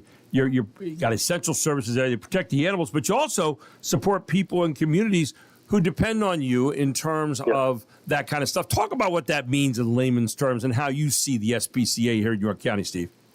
Okay. Well, so people are often surprised to learn that there are human service programs that exist at an animal shelter, which is a weird thing to think about. Yeah. Until you realize that about 70% of households in York County have a pet in them, and almost every single one of those households view their pet as a member of the family. Oh, yeah. Like, that's how we feel and think about our animal. It's a member of the family. And so these programs, these human service programs, are geared towards keeping people and pets together, so those animals never have to come into the shelter in the first place. A common reason... Yeah, how do you do that? What are some of the things that you do in that regard? Yeah, so like a common reason why people surrender their pet to us is not because they're bad or don't care. It's because they're struggling with food insecurity. Yeah. And if they're struggling to put food on the table, they're struggling to feed their pet, so they'll surrender their pet so their animal can eat. And so we have a pet food pantry program that gives away free pet food. Really? Or another one. Yeah, it's our pet food pantry program. It distributed 76,000 pounds of pet food last year. So it's a lot. And like another reason why people surrender their pet is not because they're bad or don't care. It's because their animal is struggling with some sort of life-threatening emergency that they can't afford to have done. And so they'll surrender their pet knowing that we would provide that life-saving surgery and put them up for adoption. So we provide affordable life-saving medical care for pets coming from low-income households. And we do as much as we can. The demand is greater than our ability to supply, but we just fit them in our busy surgery schedule whenever we can to try to prevent that unnecessary euthanasia or surrender to a shelter. Wow, that's good stuff. Both those are very, very important, and I think something that people probably aren't aware of right now at all, Steve. What other things are there that you do that maybe people are not aware of for SPCA? Well, a common reason that'll keep a person in a domestic violence situation is that they're afraid of what will happen to their pet if they leave it behind, and so they'll stay in that situation. Or, I hear stories once a month about a person threatening to control another person by threatening to harm their animal. And so we have a Safe Pet program, which offers free refuge for people's pets who need to flee a domestic violence situation. Or like a reason that'll keep a person living in their car rather than going into a shelter for humans is that shelter doesn't let them bring their pet with them, and pets are part of the family. They don't want to separate from their beloved furry family members, so they stay in their car. So we offer free refuge for their pets. And why these pets are with us, it doesn't cost them any money. We send them pictures of their pets every day. We provide all the free medical care that those animals need. And then when they get their feet under them and have found safe, affordable housing, we reunite them with their pet, which prevents a surrender and keeps the whole family united with their furry family member. Stephen, as you get around the community, I know you're around a lot. I saw you here in the concourse at Wellspan Park the other week. Yes. What are some of the myths about SPCA that you hear the most of, and you say, geez, I wish people knew more about it? And let me talk to 20-some thousand people today and tell them all about it. What are some of the myths that you hear that just aren't true? The one that drives me crazy the most is when I hear people say, don't bring your pet to the York County SPCA, they'll just euthanize it, or they'll just kill it, right? Well, what people don't realize is that we're a no-kill animal shelter. And we weren't always. When I first started, we had a 53% save rate, which meant about half the animals that came in alive did not have a live outcome. Right. But we dedicated ourselves to doing better. And so we increased our save rate to over 90%, which is how you get a classification as no-kill. An animal shelter has to have a 90% or better save rate. So in 2022, for the first time in our organization's 100-year history, we achieved a 95% save rate, and we've stayed above 90% every year. And the last thing I'll say there is, the no-kill language is super controversial, and people have strong opinions about it. But here's what actually matters, is that a 90% or better save rate means that organization is saving all the animals that can be saved. So say what you will about no-kill. What's important, I think none of us can disagree with, is that animal shelter is doing everything they can to save those animals. And that's, to me, what a 90% or greater save rate means, is that they're putting all the effort and resources into doing the best they can to save every animal that comes into our care, which is what we're doing at the York County SPCA. When people want to come to the SPCA, how do they go about doing it? Do you just come there? Do you have to make an appointment? And when people come to adopt, for example, they come and you have animals to adopt. Talk about that process a little bit, because a lot of people aren't really sure about, how to go about that. And I know you have some sets of rules that you want, just to kind of keep some order there. Yeah, and Gary, this opportunity to speak today couldn't have come at a better opportunity, because our very biggest adoption event is happening this weekend. Mm-hmm. So August is the busiest time for shelters across the country, and the reason why is because we've had the months of April, May, June, July. Constant intake, lots of kittens coming in, like it's kitten season. So by the time we get to August, all shelters across the country are getting really, really full, including ours locally. And so we run this big adoption event called Clear the Shelters. It's a nationwide adoption event. Ours is this weekend, and that's where we waive adoption fees. So if anybody out there is thinking about getting a pet, adopting a pet, this weekend is the weekend. So we're waiving our adoption fees. We need to clear the shelter because we're getting full. We need to give our staff a reset to catch our breaths and to catch up on cleaning and things like that. So this Clear the Shelters adoption event is super important to us. So to adopt, this is just in general, but including this weekend, is people have to go to our website and they have to complete an adoption form. And it can take us 48 hours to approve that form, and we operate on a first-come, first-served basis. So if people want to adopt an animal and it's like free adoption, then they have to get their adoption application approved. And there's going to be a lot of people applying for adoption, so you need to get your application in now, because it's going to take us a minute to approve it. And we operate on first come, first serve. And so people always get really anxious when they fall in love with an animal, but they're waiting for us to approve their application. And other people are scheduling meet and greets for that animal that they're in love with. And that website is ycspca.org. Get in there and get your application. And what are your hours this weekend on that, Stephen? 10 to 2. So everything is on our website. So follow us on social media. Go to the website. It's all over the place. We have billboards on the road promoting Clear the Adoption. We've got those billboards donated because those companies are awesome. And so we're just doing everything we can to really literally clear the shelter this weekend. Something else that comes up a lot of times when we talk about our pets, spaying and neutering. Talk about that, because that's a big issue. Yeah, so we have a high-volume, low-cost spay-neuter clinic, and the goal there is to fill the community with sterilized animals so that we're reducing shelter intake. And our clinic, our spay-neuter clinic, is the most productive spay-neuter clinic in the country. I know this because we just won an award for it earlier this year. Congratulations. We have one. Thank you very much. Yes, the award we won, and we were nominated in 3 categories, and we won for, we have Dr. Mann, who's our spay-neuter surgeon, and she did 13,262 spay-neuter surgeries in a single year. That's one human being. So she's awesome. And we have a very high-quality spay-neuter clinic. So people, if they trap a cat, just an unowned free-roaming cat, they can come and bring it in, and we'll spay-neuter it for $25, which is practically free. For their owned animals, cats and dogs only, we'll spay-neuter people's pets for super cheap prices, like $60 or $80 for a cat, $160, $200 for a dog, which is the next cheapest price in New York County is like $1,000 for the same surgery. So very discounted prices, and we subsidize those low prices through our fundraising efforts. So anybody who does donate to us, that's what their donation is doing, is helping us reduce our prices on spay-neuter, which is how we can save the most number of animal lives, is for those lives to have not been born. Now, we are cat people at my house, as you well know. We have 3 cats there. And but one of the things that I saw on your website that I was really interested in, and it says employ a working cat. First of all, I never knew those 2 words went in the same sentence because of our cats. But traditional home adoptions aren't for every cat, but there are ways that you can put them to work. Talk about that. I thought that was really fascinating. It is fascinating. So, people see a cat outside and they're like, oh my gosh, bring that cat to the shelter. Well, that's not always the best outcome for that cat, because those feral cats are not going to be candidates for adoption. They're practically a wild animal. So what do we do with these animals that are not thriving in their outdoor home, and yet they're not candidates for adoption? That's a tough thing. Like, what do you do? Yeah. Well, the answer is working cat. So what's a working cat? A working cat is like, say you have a brewery or a barn or a warehouse and you have a rodent issue, right? Well, let's keep those cats in that barn or near that brewery and near that warehouse. Let's keep them spayed and neutered and vaccinated so they're not reproducing and they're healthy. And then they can provide rodent control, and then all they need is a little bit of care. So set out a bowl of food every so often. And there's a proper way to manage the feeding so you're not attracting other animals in. There's a right way and a wrong way to do this, and we teach you the right way. And so they're providing a service. They're reducing rodent control, and you're helping them out by setting out a little bit of food. So it's a symbiotic relationship where they're providing you a service and you're providing them a service, and it also saves that animal's lives and it prevents an intake into the shelter. I'll tell you what, lots of stuff going on over there. We got to check in with you more often here, Stephen. But this weekend is the big weekend. Again, tell people ycspca.org.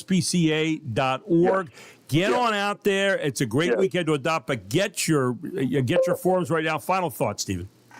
Yeah, Clear the Shelters it's our biggest adoption event. Fill your form out now. You're going to want to show up early. There's going to be a line of people. We have incredible animals, like a diversity of dogs and cats in the shelter. Kittens, adults, puppies, little ones, big dogs. We got, it's not just pit bulls and German shepherds like what people stereotype us as. It's like a true variety of different sizes and breeds of animals. So really this year is a great year to participate in Clear the Shelter. So thanks, Gary, for letting me say that. And it's, again, 10 a.m. to 2 p.m. Saturday and Sunday. There you go. Saturday and Sunday, 10 a.m. to 2 p.m. Get on there right now. YCSPCA. Get your form and fill it out. If you're looking to adopt, 10 to 2, Saturday and Sunday. Stephen and his staff do a great job out there, and they'll get you through it. You get a lot of great conversation along the way as well. Stephen, always appreciate you, man. Thank you so much. All right, I'll see you later, Gary. Take care, buddy. Steve Martinez here. Steve Martinez, who's the head of the SPCA right here in New York, doing a lot of great work. And as you heard, 95%. They are keeping alive that come into the shelter. It used to be like 53. Now it's 95. So when an animal goes there to the shelter, they are doing their very best to find homes for them and doing a pretty darn good job. We'll take a break. We'll come back. We got a lot more coming your way here on the Gary Sutton Show straight ahead right after this.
Montego, baby, why don't we go Jamaica off the Florida Keys? There's a place called Coca. Little Beach Boys coming back here. That's where you wanna go to get away from. By the way, we're talking about ChatGPT all the time, Mark, and there was a new report that came out. Some people would describe the relationship with AI as tense. But what if it could help you win $1 million? Best friends, right? A new report looked into people who have used ChatGPT to play the lottery. Kidding. You knew this was coming. Oh. And yes, a few folks have won that way. So can ChatGPT help you pick the winning numbers? Now, the short answer to this is no. Winning numbers. AI can't improve your odds on a random draw. I just can't do it. Right. For each person who boasts about it working for them, there are tons of others who have had no luck at all. The news just doesn't interview lottery losers. What do they say? The exception proves it. Sure. That's because there's no AI learning that can help you. Powerball's jackpot odds are 1 in 292,201,338. Every valid combination has the same chance. Past drawings do not help inform what combination might come up next, so AI can't predict that. Hot numbers are not warming up. Cold numbers are not due. But there's one thing it can help with. Avoiding having to share. It can steer you away from popular numbers that a lot of people use. So if you win with less common numbers, you could keep more of the jackpot because it won't need to be split as many different ways, theoretically at least. Interesting. Theoretically at least, yeah. Right. Studies have shown that people tend to play numbers associated with birthdays and low numbers, lucky number 7, and neat little patterns. So you could ask ChatGPT to create an entry that avoids birthday sequences, repeated last digits, and obvious grid shapes. That won't improve your chance of winning it all, but may lower the chance of someone else is holding your exact ticket. So if you win, you don't have to share or play well with others. If you want to try a prompt like, using the current official rules for this lottery, generate one valid line that avoids birthday-heavy numbers, sequences, repeated last digits, and obviously play slip patterns, then tell me what you avoided and check the number ranges yourself before you buy. That's a lot of work. Again, this is just a fun experiment. The odds of winning are the same, not according to Yahoo Tech. In speaking of tech news, looks like Google's got a new Pixel out. As announced at the Made by Google 2026 event, Google debuted new stuff such as the Pixel 11 smartphones that come in regular, Pro, Pro XL, and Pro Fold. That one comes with a 30x zoom on the camera. The phones are made with Google Gemini artificial intelligence in mind and will be able to deliver some advanced features such as now having Google's Live Transcribe be able to interpret American Sign Language. It makes use of the device's camera and gives the user a readout of what someone using ASL is saying. Eben Brown, Fox News. And here's a good news story this morning that you might like to hear. Justin and Tori Canarelli of New York almost have a typical American family with their 2 children, Cameron and Charlie, and a dog. But they also have one very unique member of their family, a duck. I never expected to own a duck, never expected to stay long-term, Tori told CBS News. The story unfolded when the Canarellis sought out a duck for a garden center that is owned by Justin. Through Facebook Marketplace, they found a duck that had hatched in a Long Island elementary school classroom. But instead of taking Louie the duck to Justin's garden center, Tori brought it home. It was supposed to be a short little visit, but Louie quickly became indispensable for one family member in particular, their golden retriever, Barley. A couple years ago, Barley had started to have seizures. Now imagine your dog having seizures. They put her on medication and it worked. The seizures stopped. But the family also observed some adverse side effects. She just lost her spunk. She lost her goldenness, said Tori. We thought, oh man, this medication we have to give her for the rest of her life, so this is how she's going to be. But then they noticed a bond building between Louie and Barley, Louie the duck and Barley the golden retriever, a friendship that is being built peck by peck. She started smiling again. Tori said, I guess the duck can smile. She started wagging her tail, or I guess the dog can smile. She started wagging her tail. She started having personality again. Today, the two remain virtually inseparable. Louie the duck and Barley the dog. Louie pecks at Barley, and Barley chases Louie. They wrestle and relax together. And although Justin and Tori may never know exactly what shifted within Barley, their son Cameron has a theory. She wanted to be friends with Louie and hang out with him a lot, so she kind of stretched her joy and fit in with him. There you go. Hey, I'm looking out here, by the way, at the two of them playing in the yard. Yeah. Like Louie runs around, Barley kind of chases him a little bit, not hard. Then Louie chases Barley. Then Louie pecks at Barley's neck, and Barley kind of go, "Oh, I'm just a dog," and they're running around having a great time.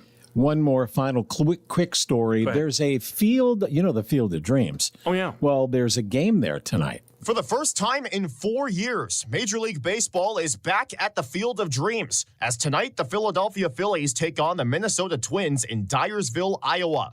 Both teams enter this contest in second place in their respective divisions, trying to cling on to a wild card spot as the playoffs are fast approaching. It's the third edition of the Field of Dreams game. The stadium is built on the site of the 1989 classic starring Kevin Costner, with cornfields seen for miles beyond the outfield fence. First pitch is at 7:30 Eastern and will be streamed exclusively for the first time on Netflix.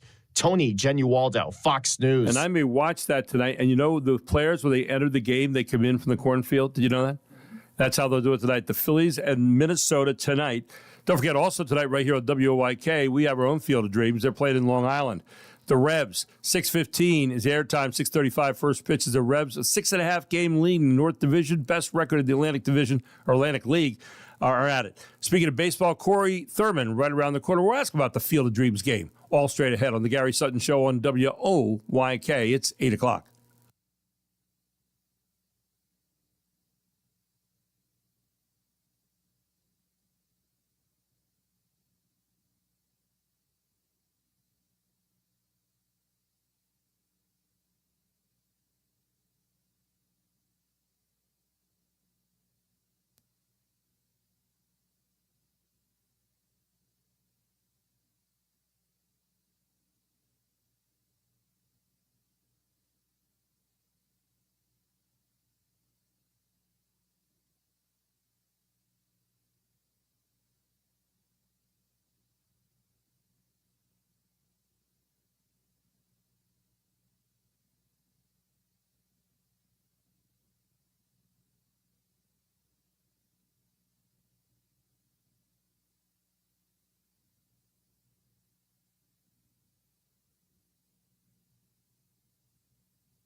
This is York's only local show on York's only local station. This is the Gary Sutton Show on WOYK. Listen to your show every day. It's really good. I have you guys on every morning to wake up to. Gary Sutton, mornings 6 to 9 on Sports Radio 98.9 FM and 1350 WOYK. All the things you're talking about are all things we're talking about. It's Main Street America every day. And you're getting your money's worth. You're a brilliant mind, tremendous experience. You're great for the community. The Gary Sutton Show on York's first station, WOYK. Are you not entertained? Now, broadcasting live from WOYK's downtown York studios inside Wellspan Park, here's Gary Sutton.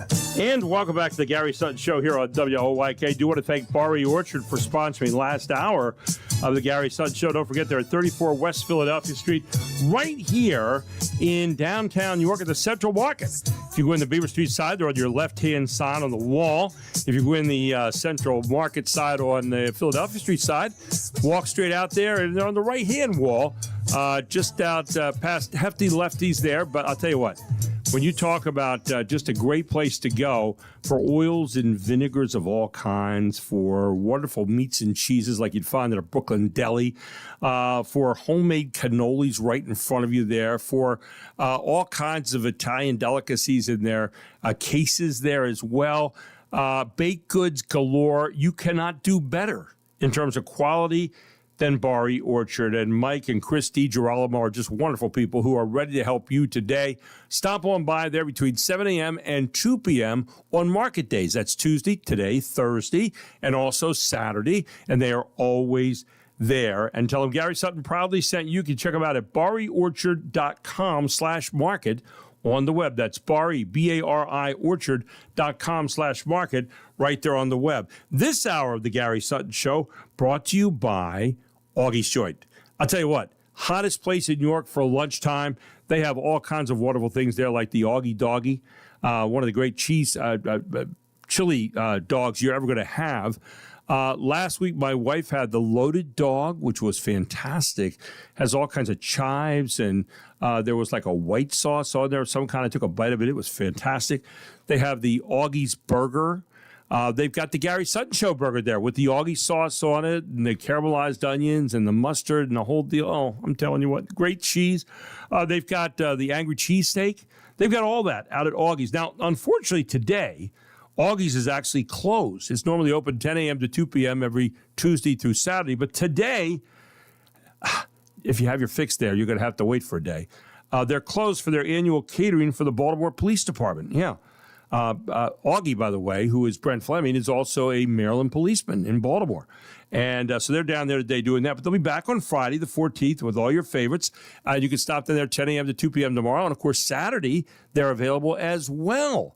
Augie's Joint, right there on the Beaver Street side of the market. Just come in the door. They're right there on your side. And I'll tell you what, they are cooking up a storm every day with Augie, Brent Fleming, his wife, Jewel, Elijah, who is there all the time, Lindsay, and a whole bunch of people who are ready to help you right now enjoy the great taste at Augie's Joint. With that, we turn this last hour to our friend Corey Thurman, who's a former pitcher here for the Revolution. He also pitched in the major leagues. He lives here locally now. He came from Texas. He fell in love with York. He's on the Central School Board. He runs his own performance center, and he joins us here every morning in the most important job that he has, which is being on our show. Good morning, Corey. How are you? What's going on, son? How you doing this morning, man? We're doing well, and how are you today? Man, I am hanging in there, man. It's enjoying my Thursday morning, man. You know, once you get up and get that workout in, now the day can roll. You're ready to get at it, huh? So yes, sir. Oh, I'm really interested, and this is I think this is one of the coolest things about baseball.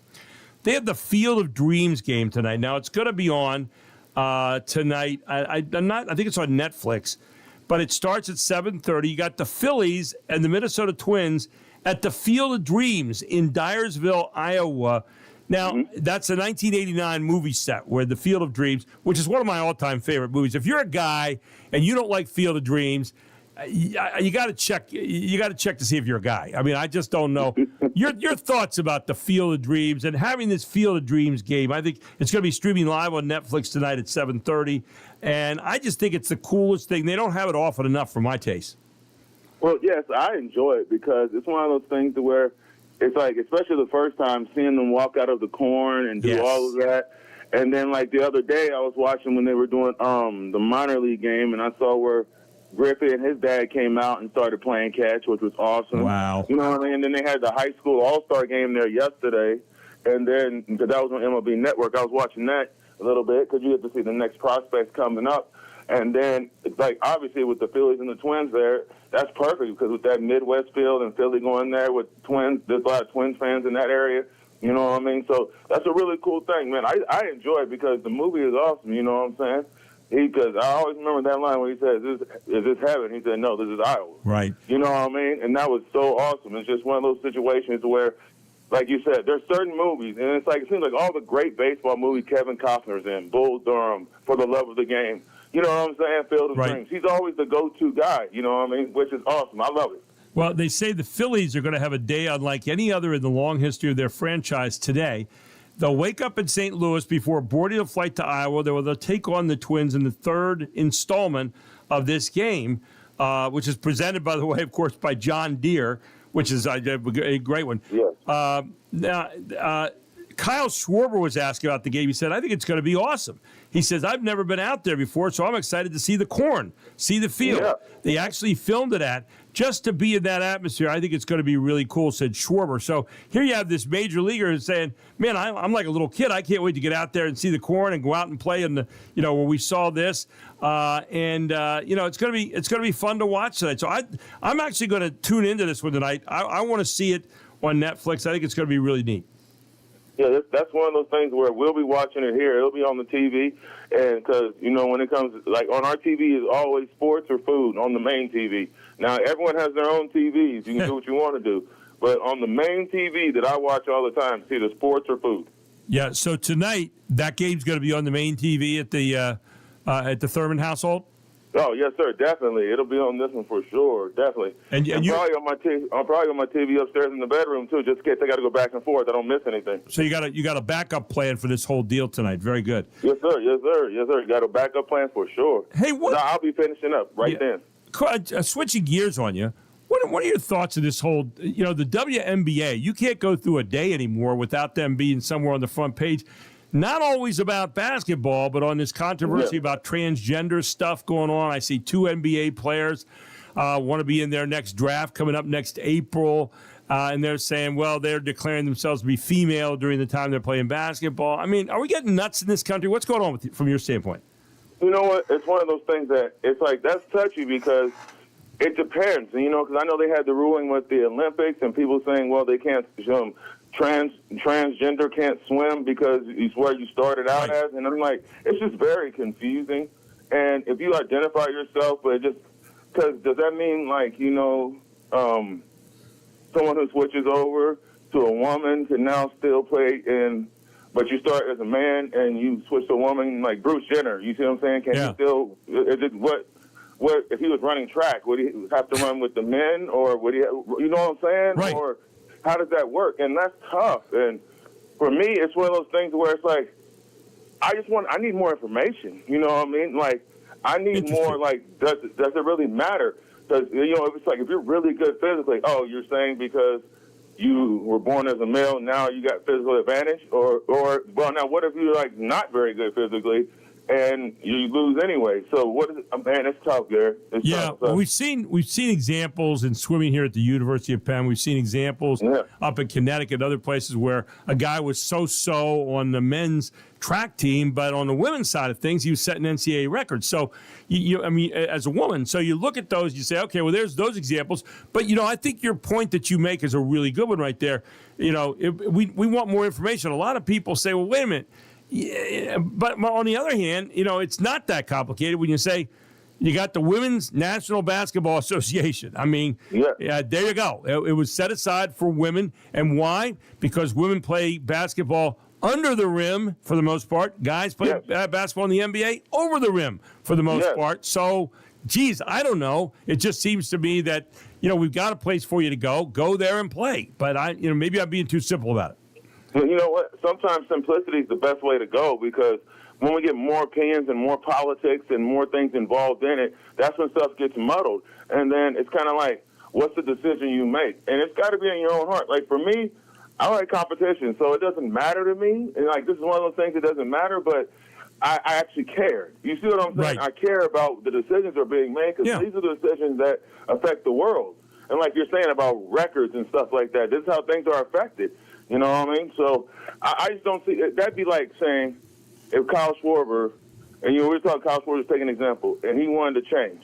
Right. Then he wanted to go play softball. No, you're still going to hit bombs, dude. You're still going to hit the ball 400 some feet. That's not fair. Right. Right. You see what I'm saying? Well, I often you see what use I'm saying? That's not fair. I often use an example, and again, it goes to the nth degree. Can you imagine Tiger Woods deciding to join the LPGA? As let's say Tigress Woods, okay? Do you think they're even on one good leg right now? Tiger Woods might be better than the best LPGA player. I don't know. Would anybody complain about that? I think they might. I'm just saying. Yes, they would, especially now if they didn't know before. Now, like that's where it comes. It's like, how do people find out? It's like, because if you got a high school kid who switches over, is in transition. Let me tell you, who's in transition, and they're playing girls' sports, women's sports. They're playing them all the way through, but no one knows that they were a boy before. Like, how do you have to give that information out? Like, you see what I mean? Like, right. I think some of these guys that want to be drafted, and like Enes Kanter and people like that, and they're saying, well, I feel like a woman for, the 48 minutes I'm on the court. It's like me going out to the golf course right now and saying, I feel like a woman for the 4 hours it takes me to play, so I'm going to play for the red tees. I'm going to play for the up tees. And then afterward, I feel like a man again. I identify as a man. So this idea of taking gender and tossing it around as kind of the, what's good for me in the moment. And it's not quite that simple. I'm not trying to make it that simplified. No, it's not, but it's close. Yeah, it's close. But you have to look at it from the simple, most common denominator. Because 2 + 2 is always 4. Then, and I think I'll tell people this about keep stuff simple, because the more commas you add, it's still addition, but it gets more complicated. We need a calculator. We need a pen and paper. We need that when we start going into the thousands and the millions. But everyone knows 2 + 2 is 4. So why can't we keep it simple? But I know it's not as simple as that. And so that's where I need more information. And so in the meantime, we'll just watch The Field of Dreams on Netflix tonight. We should be okay, right? Yeah, that's 2 + 2. That's actually fairly simple. It's baseball. All right, buddy.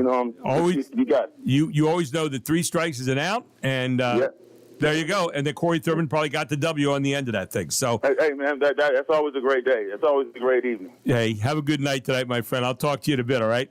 Hey, I'll talk to you soon. See you Thanks, on Monday. Corey. Take All care. Right. Corey Thurman right here on the Gary Sutton Show on WOYK. When we get back, what's going on in York? What's going on around the area right now? Well, Andrea Ryan makes it her business to make sure she knows what's going on. She's a senior marketing director at yorkpa.org. You can check out yorkpa.org right now and follow along when she comes back with what's happening in York. All here on the Gary Sutton Show on WOYK.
And he swings and lines one into right field, base hit. Dunn is in to score. And Shed drives in the insurance run. It's 5-2 here in the 8th. 13-game hitting streak for him. And including the August 2nd game, he has driven in 45 in his first 31 games with York.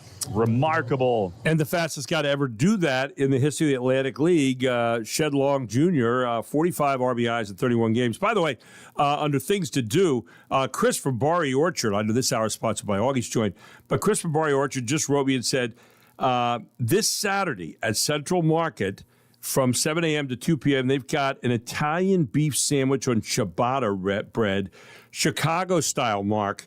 This Saturday, it's a slow-cooked, bottom-round roast that is seasoned and dipped in au jus sauce. Mm-hmm. Oh, my gosh. This Saturday, check it out, the Italian beef sandwich on ciabatta bread, Chicago-style, between 7 a.m. and 2 p.m., right there at Bar E Orchard. Check them out at bareorchard.com, dipped in au jus sauce. Oh, my gosh. I think Chicago style includes, is it pronounced Gardenier? I haven't gotten that far. You know, it's the vegetables that are pickled. I don't know. I haven't. So. That's not what she said, but that's what I'm going by, just what she wrote there. So that's this Saturday, 7 a.m. to 2 p.m., Barry Orchard. With that, we turn to Andrea Ryan this morning.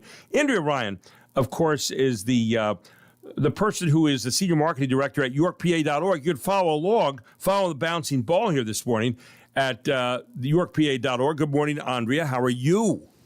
Good morning, Gary. I'm great. Well, it's great to have you in this morning. And starting on Saturday, I saw we have one of the things that happens in Pennsylvania all the time, the Pennsylvania Renaissance Fair getting underway. I'm excited about that. I may go out there on the opening day. That'd be fun. Are you going to dress up? No. No. I'm not. I'm not. I'm not that. I don't know what you call it. Adventurous. I just prefer to go there and look and see stuff. You know, grab myself a turkey leg and gnaw on it all day or something like that. I don't know. I just. That's not me. Now, do you dress up when you go to those kind of things? I do not either. Okay. All right. Well, good. I'm glad to know there's a little sanity here in the world. But yeah, so you got a lot of things going on right now. I don't want to take your extra time. So I'll let you fire away. All right, great. So tonight there's music and poetry open mic night at the Appel Center, and it's free. Doors open at 6:30, and performances start at 6:45. Okay. I do want to make a note. Use the Philadelphia Street entrance to get into the Appel Center studio because the 26 Downtown First Awards are also taking place at the Appel tonight. And that's a ticketed event, so you want to make sure you use the right entrance. Man, you got all kinds of stuff going on there. The Downtown First Awards, by the way, presented by the Gladfelder Agency. But come in the other side, come in that Philadelphia Street side, which is the same side as the generally end of the market, for example. That would be across the street from the parking. So there you go. What else do you have going on? Well, if you still like the mic and karaoke night, you can just roll right down to the King George Speakeasy. Okay. Yeah, so that's after the event at the Appel. Karaoke night. Mark, stay away from that. Okay, but anyway, go ahead. Yeah. I bet he'd be a good singer. He does some good stuff. He really does. And if they did Neil Diamond, he's a really good Neil Diamond impersonator. Aw. Also, great. Anything Irish, unfortunately. Yeah. Oh yeah, I can't wait for March to roll around and hear his Irish jig. Mm-hmm. There's trivia at the Gift Horse. See, I like doing trivia. That's where I live. Yeah. Yeah, at the Gift Horse tonight. And what time does that start? 6:30. Okay, so you could go out there, do trivia, and have fun with that. Be obnoxious like I do when I win. Yes. No, go. I'm sorry. Go ahead. Friday, there's a whole bunch of good music going on too, but I really want to talk about Saturday. So Friday, all the same places, a whole different lineup of bands. So if you want to check out what's going on, hit the yorkpa.org website. But Saturday, Brew Kids on the Block starts at 11 a.m., and that's downtown. It's so much fun. And that's an 80s and 90s street party, and it's featuring breweries, of course. Okay. But there's also going to be some local wineries and some spirits vendors, and they're going to have the flying Nerf dart, battle, which is so much fun, and samples, and, of course, great music from the 80s and 90s. Very cool. What else happening on Saturday? Saturday looks like a big day here all over the place. Oh, it's huge. South County Brewing's having their 2-day Sound Machine Musical Festival. That's free admission right up there at South County. Saturday, there's 4 bands starting at 1, and then Sunday, there's another 4 starting at noon, and Saturday, well, there's 2 stages, too. So it's a whole day of free, great music, and a portion of the proceeds from the event on Saturday is going to support the Special Olympics of Pennsylvania. That's very neat. You know, I saw something that kind of caught my eye, just from a history standpoint. Coffee with a Historian at Gettysburg Lincoln Railroad Station. Now, that is at York, but, you know, it's kind of in our satellite, so to speak. And I just thought that sounded like a really neat thing there as well. Yeah, that's great if you love history, and who doesn't? Yeah. You got the Peach Festival going on at Mount Airy Orchards. I saw that. The Renaissance Fair we talked about. What else is happening? So there's a night of jazz with the Inspire Big Band at the Valencia, also on Saturday night. Ooh. And that's going to be great. Oh, the Inspire Big Band. Very cool. And the Valencia, just such a historic place. You go inside the Valencia, and, you know, I've talked so much about the springs under the floor there. If you're dancing, you'll feel the floor move a little bit because there are big springs underneath there from the old days where they used to pack, you know, hundreds of people in there, body to body, and the dancing to all the big bands, right? That'll be a great night. Doesn't it make you feel like Fred Astaire when you're there? I never feel like Fred Astaire, and I never look like Fred Astaire because my feet do not move like Fred Astaire, so I don't even pretend to put him and me in the same sentence together. But thank you for at least thinking about that for a moment. So what else do you have going on there, Andrea? Well, I want to put this on everybody's radar for next Sunday. Okay. The 23rd, there's going to be a Revolutionary War veteran walk at the Prospect Hill Cemetery. Ooh. And it's a guided walk. It's free. You don't have to sign up ahead of time, but if you need more information, again, hit the website. Okay. And they're visiting the final resting places of our local Revolutionary War veterans, and you'll learn about the stories of their service, their sacrifice, and their legacy. Wow, and that's the Prospect Hill Cemetery. And you could probably even see one of the signers of the Declaration of Independence, his grave there, Mr. Livingston, who was here from New York, who ended up, you know, getting sick here, died here, buried here. And, you know, he and I guess it's John Smith are within a mile of each other. 2 signers of the Declaration out of the 50-some signers right here within a mile of each other. Amazing stuff. Yeah, so you still have other things going on, though, right? Oh, there's always stuff to do. We only scratch the surface. You know, you can go catch a drive-in movie at Harz. You know, the season's getting ready to close in a little bit here, so it's a good time to get up there if you haven't. Is Harz the only one left? That's up in the Dillsburg area, right? Are they the only drive-in movie left around the area? That I know of. I think there might be one up in State College, but I'm not sure they opened this year. Yeah. I'd have to check on that. Yeah, so Harz is still, you know, one of the ones that's left here, so kind of amazing on that. Yeah. It's a fun experience. It really is. And still more? Got to take a ride on the Chief Uncas before the season's over. That goes on for a couple more weeks, but it's a beautiful time to get out there on the river and take one of their tours. There's so many different ones you can choose from, and they're all so much fun and unique.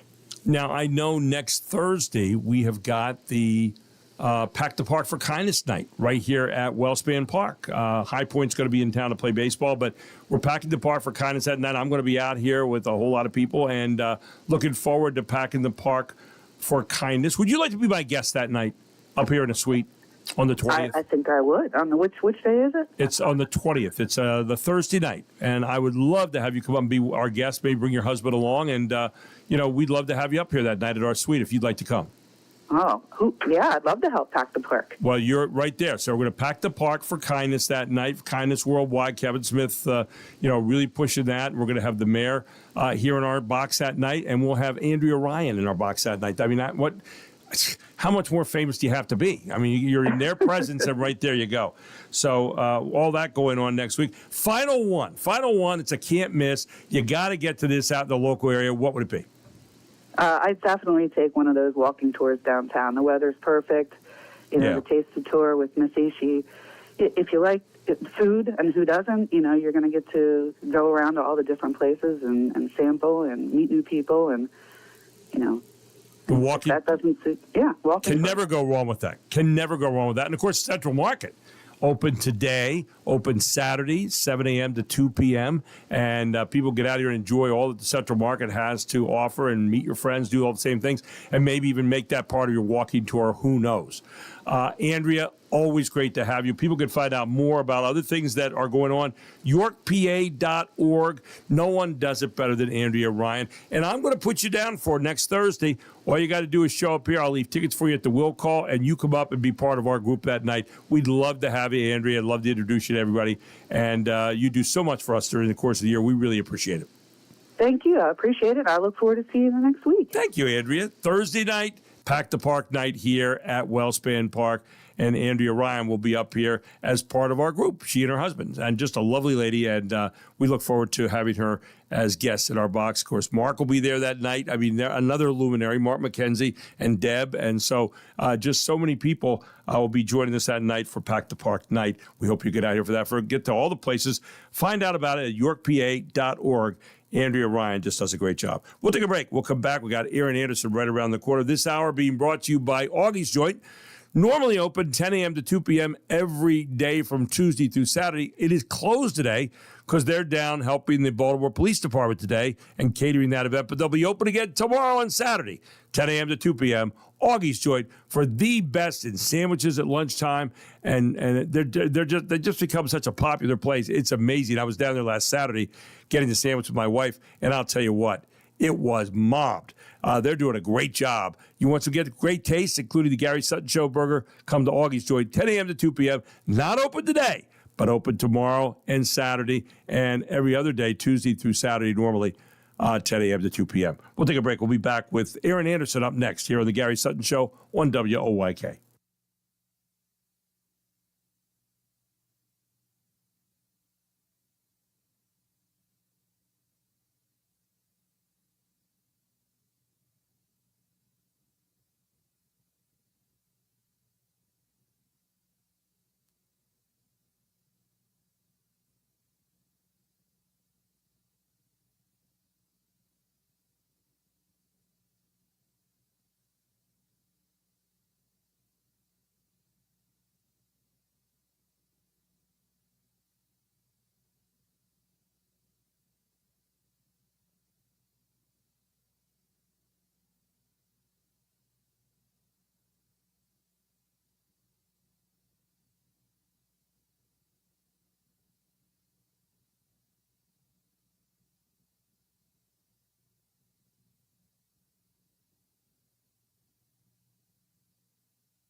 Jardians. It's the little...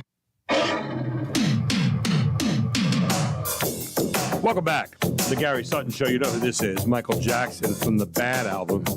Yeah. Guy was unbelievably talented. 8:37 here on the Gary Sutton Show at WOYK. All brought to you by Augie's Joint. Best in sandwiches at lunchtime right here in downtown York Central Market, 34 West Market Street. Speaking of sandwiches, also at the Central Market, this coming Saturday, you can stop by Augie's. You have to get both of them. But Chris DiGirolamo wanted to let me know, and we bring in Aaron Anderson this morning, by the way, for this, because he's from out in Indiana originally, which is close enough to Illinois. He probably is near Chicago. He's been there a few times. But I wanted to tell you, Aaron, that this Saturday at Barry Orchard, I know you stopped by there because you're a Central Market guy like I am. They're promoting a new item this Saturday at Central Market, the Italian beef sandwich on ciabatta bread, Chicago style, and it's this Saturday from 7 a.m. to 2 p.m. right there at Barry Orchard. It's a slow-cooked bottom round roast that is seasoned and dipped in au jus sauce. But I was interested in what Chicago style was, and Chicago style is near you. And what Chicago style is, apparently, it's paper-thin slices of seasoned roast beef simmered in a savory spiced beef broth au jus, or gravy as Mark calls it. It is served on a sturdy French bread roll, topped with either sweet green bell peppers or spicy oil-soaked jardinera, which is pickled peppers and vegetables. And the vegetables normally are like pickled peppers, celery, carrots, and olives in oil known as jardinera. And that's going to be right there at Barry Orchard this Saturday, 7 a.m. to 2 p.m. And I thought that would get your taste right there. Yeah, that did it. Yeah. Well, and you know, Gary, I think I'm not sure where your confusion is coming from, but I grew up in Illinois, not in Indiana. Well, I know that. Well, I don't know. I don't know why I thought you were in Indiana. You know what? That's Pastor Tom Almanza. He was in Indiana, but then his dad was from Chicago. And so you're familiar with Chicago style stuff. My family has been asking for years, why has Italian beef not made it, like the Philly cheesesteak is all over the country. You can go all over the country and get Philly cheesesteak. Italian beef, there was a place we used to go in Chicago called Portillo's, and now they actually are starting to franchise. Man, if they would bring a Portillo's to York, well, now they don't, because now I can go get one. You just told me. Without Barry Orchard. I've heard. Yeah. Man, I'm pretty excited about that. Apparently, one of the classic Chicago beef stands out, to just show you I know a little something about what I'm talking about, Al's, which is the number one Italian beef, supposedly, or Johnny's Beef, if you're in Chicago. And then if you're ordering, you could say dry, which is minimal or no extra juice added, or you could say wet, which is a ladle of warm juice is spooned over the meat and the bread. You could say dipped if you wanted to. I told people they were dipped, but that's not what it meant at that time. The entire assembled sandwich is completely submerged in a vat of juice before handing it to you. Or you could say combo, adding a whole grilled Italian sausage link right into the middle of the beef, which is a combo. I did not know that. So there you go. So showing you I know a little something about which I speak. You are stirring childhood memories as I sit here in Pennsylvania. And I'll tell you, one of my kids one year actually ordered Italian beef, and it is shipped to me from Chicago. Really? Man, that is... so part of your past when you were in Chicago, but now you're a Yorker. Now you're a Yorker. And you wrote a great piece this week, and I was reading it. I just found it interesting. Unlikely dreams take time to grow. And it's a picture of a younger Aaron Anderson, by the way, with darker hair, walking with your 6 kids and your wife across the street right there at the Logos Academy, where you have kind of made home, right? Yes. That picture, it doesn't feel, well, it was about a little over 12 years ago. And that the littlest of those kids that's being pushed in the stroller, and that when you look at the blog, is now he's pushing 6 feet, a little over 6 feet tall. So talk about unlikely dreams though, and you came here with some dreams, you and your wife Gail, and a lot of those have come to pass, and some are still in the process. And Logos Academy has certainly become a name that all of us know here in the community. You're the CEO of that. Tell me a little bit about that dream and what you're looking at there. Well, I love that. I love that old proverb. It's an old Chinese proverb. It says that the best time to plant a tree was 30 years ago. Right. And the second best time to plant a tree is now. Today. Yeah. Now. Yeah.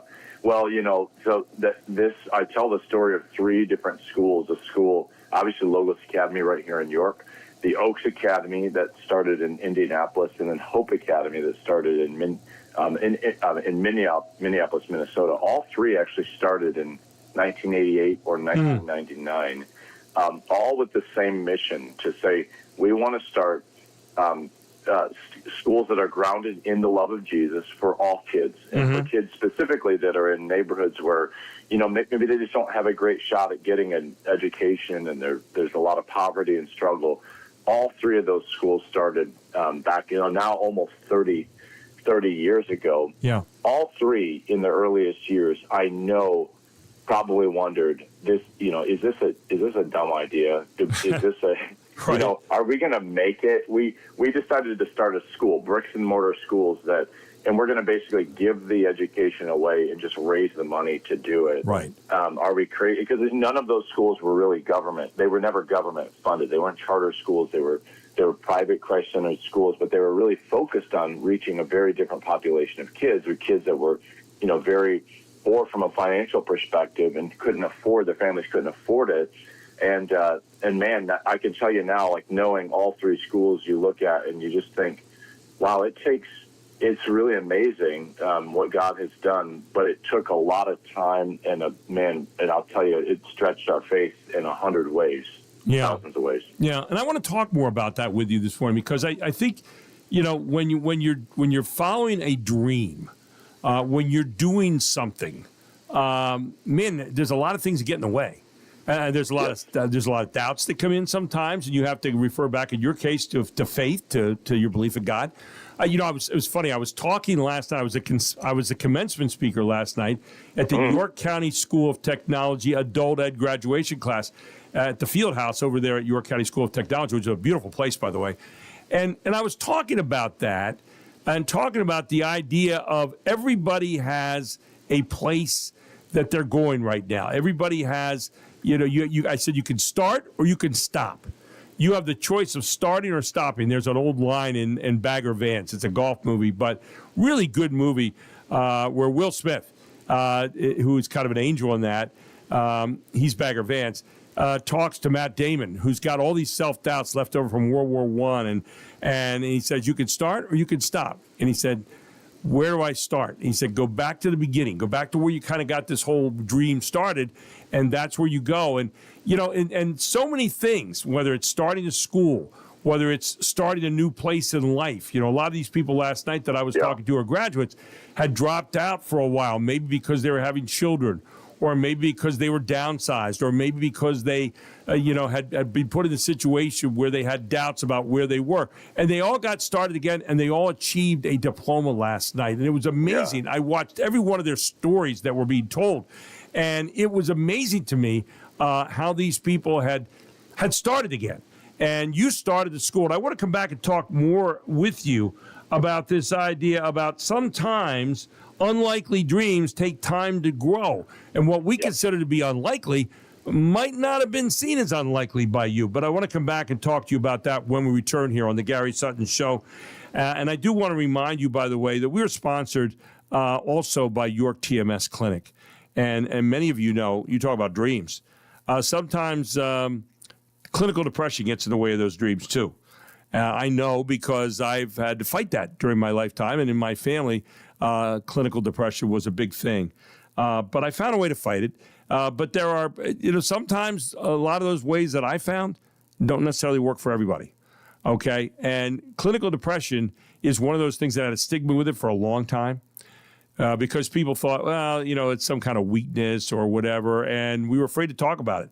I'm not afraid to talk about it, and I'll tell you what, it's like any other disease. You have to find ways to fight it. And that's what they're doing over at York TMS Clinic right here in York, Pennsylvania. Dr. ATN, who's a good friend of mine who was for a long time an orthopedic surgeon, has studied this his whole life and has gotten into starting the York TMS Clinic right here in York at 1806 North George Street. And they are using something called the NeuroStar treatment, where they are on the next generation of getting inside your head with some really good treatments right now. Yep, they are willing to help you right now. And all you need to do is head on over there at 1806 North George Street to get more information about it. You can tap into a new possibility for adult depression. And what you talk about when you talk about transcranial magnetic stimulation, which is what TMS stands for, you go right to the source of the depression, your brain. It's a non-invasive, non-drug treatment that uses focused magnetic pulses to wake up those areas and help your brain work the way it should. And right now, they got some brand new ways that they're helping on an advanced level at York TMS Clinic. Dr. ATN, Simone, and the whole staff over there are ready to help you right now. And all you have to do is stop on by. Now, you don't have to be referred by a doctor. Nope, you can go and refer yourself. It's covered by most major insurance companies, and they are ready to help you today. You want to find out more about it? You need to stop over there at 1806 North George Street in York, or give them a call at 717-699-7361. Tell them Gary Sutton proudly sent you. Each of these treatments is about 19 minutes long, and they are ready to help you today. 83% of patients who have had these saw improvement in depression symptoms. 62% of patients saw symptom relief remission. I'm not telling you to do it right away. I'm telling you to gather information right away. Go find out about it. Put another arrow in the quiver of remedies because they are getting great results. You want to find out about it? Give them a call today, 717-699-7361, or go to yorktmsclinic.com right now and see what they have to offer. Stop by. They've got a whole packet of information. And if you know someone who's having a tough time with clinical depression, maybe it's PTSD for a veteran, maybe it's an adolescent, maybe it's you. It doesn't matter. You need to get help right now, and we want you to have a better life. We want you to be happy. We want you to be helped. And that's where you can go to York TMS Clinic. Get that information today at yorktmsclinic.com. We'll take a break. We'll come back with some more from Aaron Anderson on following your dreams. And sometimes dreams take time.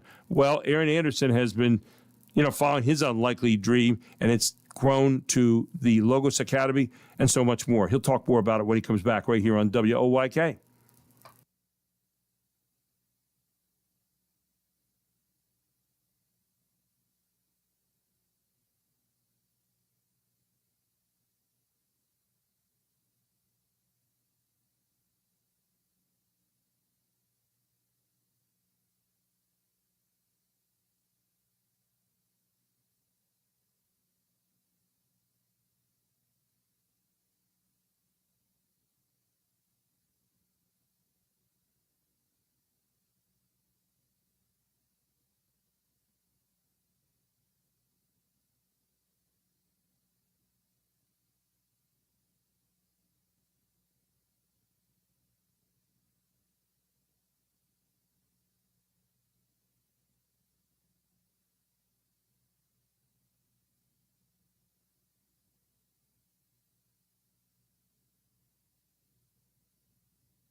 Welcome back. Gary Sutton Show here on WOYK. Aaron Anderson with us this morning. And Aaron, one of the things you talk about in your piece this week about unlikely dreams take time to grow is the hedgehog concept. What is that all about? Do we have Aaron back here? Yeah, now we got Aaron back. Good. Yep, there you go. What is that? What is the hedgehog concept all about? Well, okay, so Jim Collins wrote this wonderful book, business book. A lot of your listeners probably have listened to if they're business people or read. It's called Good to Great, and Jim Collins, he basically says you got to find the hedgehog. He says there are kind of three things that are really critical about a hedgehog. You got to find like what you love, what you're passionate about, what you can make money at, what you can be the best in the world at, and you got to do that thing and focus. And really, what his point is like, in the world of nature, a hedgehog, the fox that's trying to attach a hedgehog, the fox will try 1,000 different things. Right. The hedgehog does one thing. It rolls up in a ball and it fights and resists, and it's almost always successful. The point is focus. Like sometimes you got to just focus and do that one thing that you can do really, really well and do it over and over repetitively. And the best businesses, schools, nonprofits, churches that have done really well have really focused on doing that one thing that they're really good at. And you look at your given context, your capabilities, and your resources, right? Yes.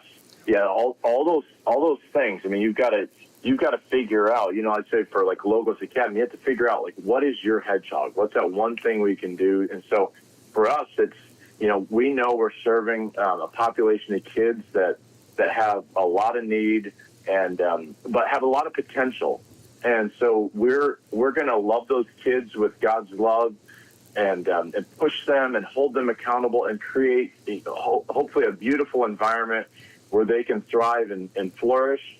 And if we can do that on repeat, Gary, 180 days of the year, and I say that because it's the number of school days, if we can do that over and over for those days, those kids, we believe, will be successful. And, thus far, we thank God we've been able to have a lot of success. There you go. And new school year coming up this year. Unlikely Goods, the name of your book also, Keys to Tackling Big City Problems Plaguing Your Small Community. And you got that out on your website as well at aaronjanderson.com, right? You can get it there. You can get it at Hearts and Minds Books right here in New York. You can get it on Amazon. There's a bunch of places you can get it. Well, I'll tell you what, you're all over the place right now. I can't escape you. You're there all the time. I know you're like going to. Bad dream. No. Yeah, good dream. We like that. And you're going to be at Pack the Park next Thursday with us. I understand up here at the suite. Right. You and your wife Gail, right? That's right. We are. We're looking forward to that. We'd have you bring your whole family, but that would pack the park right there. So I mean that would be it. But we always kid you about that. 6 kids and just having a great time. Great picture of you and your family, by the way, right there at an earlier time. But I think that is such a neat thing. And so glad to have you on a Thursday morning, my friend. Thank you so much for all the good you're doing in the community and Logos Academy getting started, ready to start a brand new school year, right? Yes. Yeah, we're looking forward to it. And next week we get started, and another year. I'll tell you what, congratulations on all you're doing there, and it only gets better and better, my friend. Hey, I look forward to see you on Thursday, and also talking to you next Thursday as well. Take care, okay, and have a great week. Thanks, Gary. Aaron Anderson here on the Gary Sutton Show, CEO of Logos Academy, and there you go. Well, we've got all kinds of wonderful things going on. We want to thank Augie's Joint for sponsoring this hour. Now, remember, Augie's Joint is not open today. They're normally open 10 a.m. to 2 p.m. Tuesday through Saturday. Today they're in Baltimore, actually catering the Baltimore police. How's that? Because Augie is also a Baltimore policeman, but he's right here in New York as well. Don't forget also tonight, 6:15, we have baseball here on WOYK as the Revs look to keep the winning streak going. They've won 4 in a row, 2 over Long Island. They've got 4 more games to go in Long Island. Their second-place team, 6.5 games back of the Revs right now. And tonight, Sean Rapp, who's 4-3, will try to wrap down another win for the Revs here.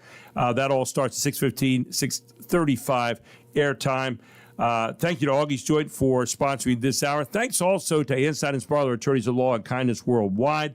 We're so thankful for them. And thanks to all of you and Mark for today. Mark, thank you for this morning. Really appreciate it, my friend. Yes, right. I got you. National Filet Mignon Day. National Filet Mignon Day. Don't forget, over at Barry Orchard this Saturday, Italian beef, 7 a.m. to 2 p.m. Chicago style. Don't forget that as well.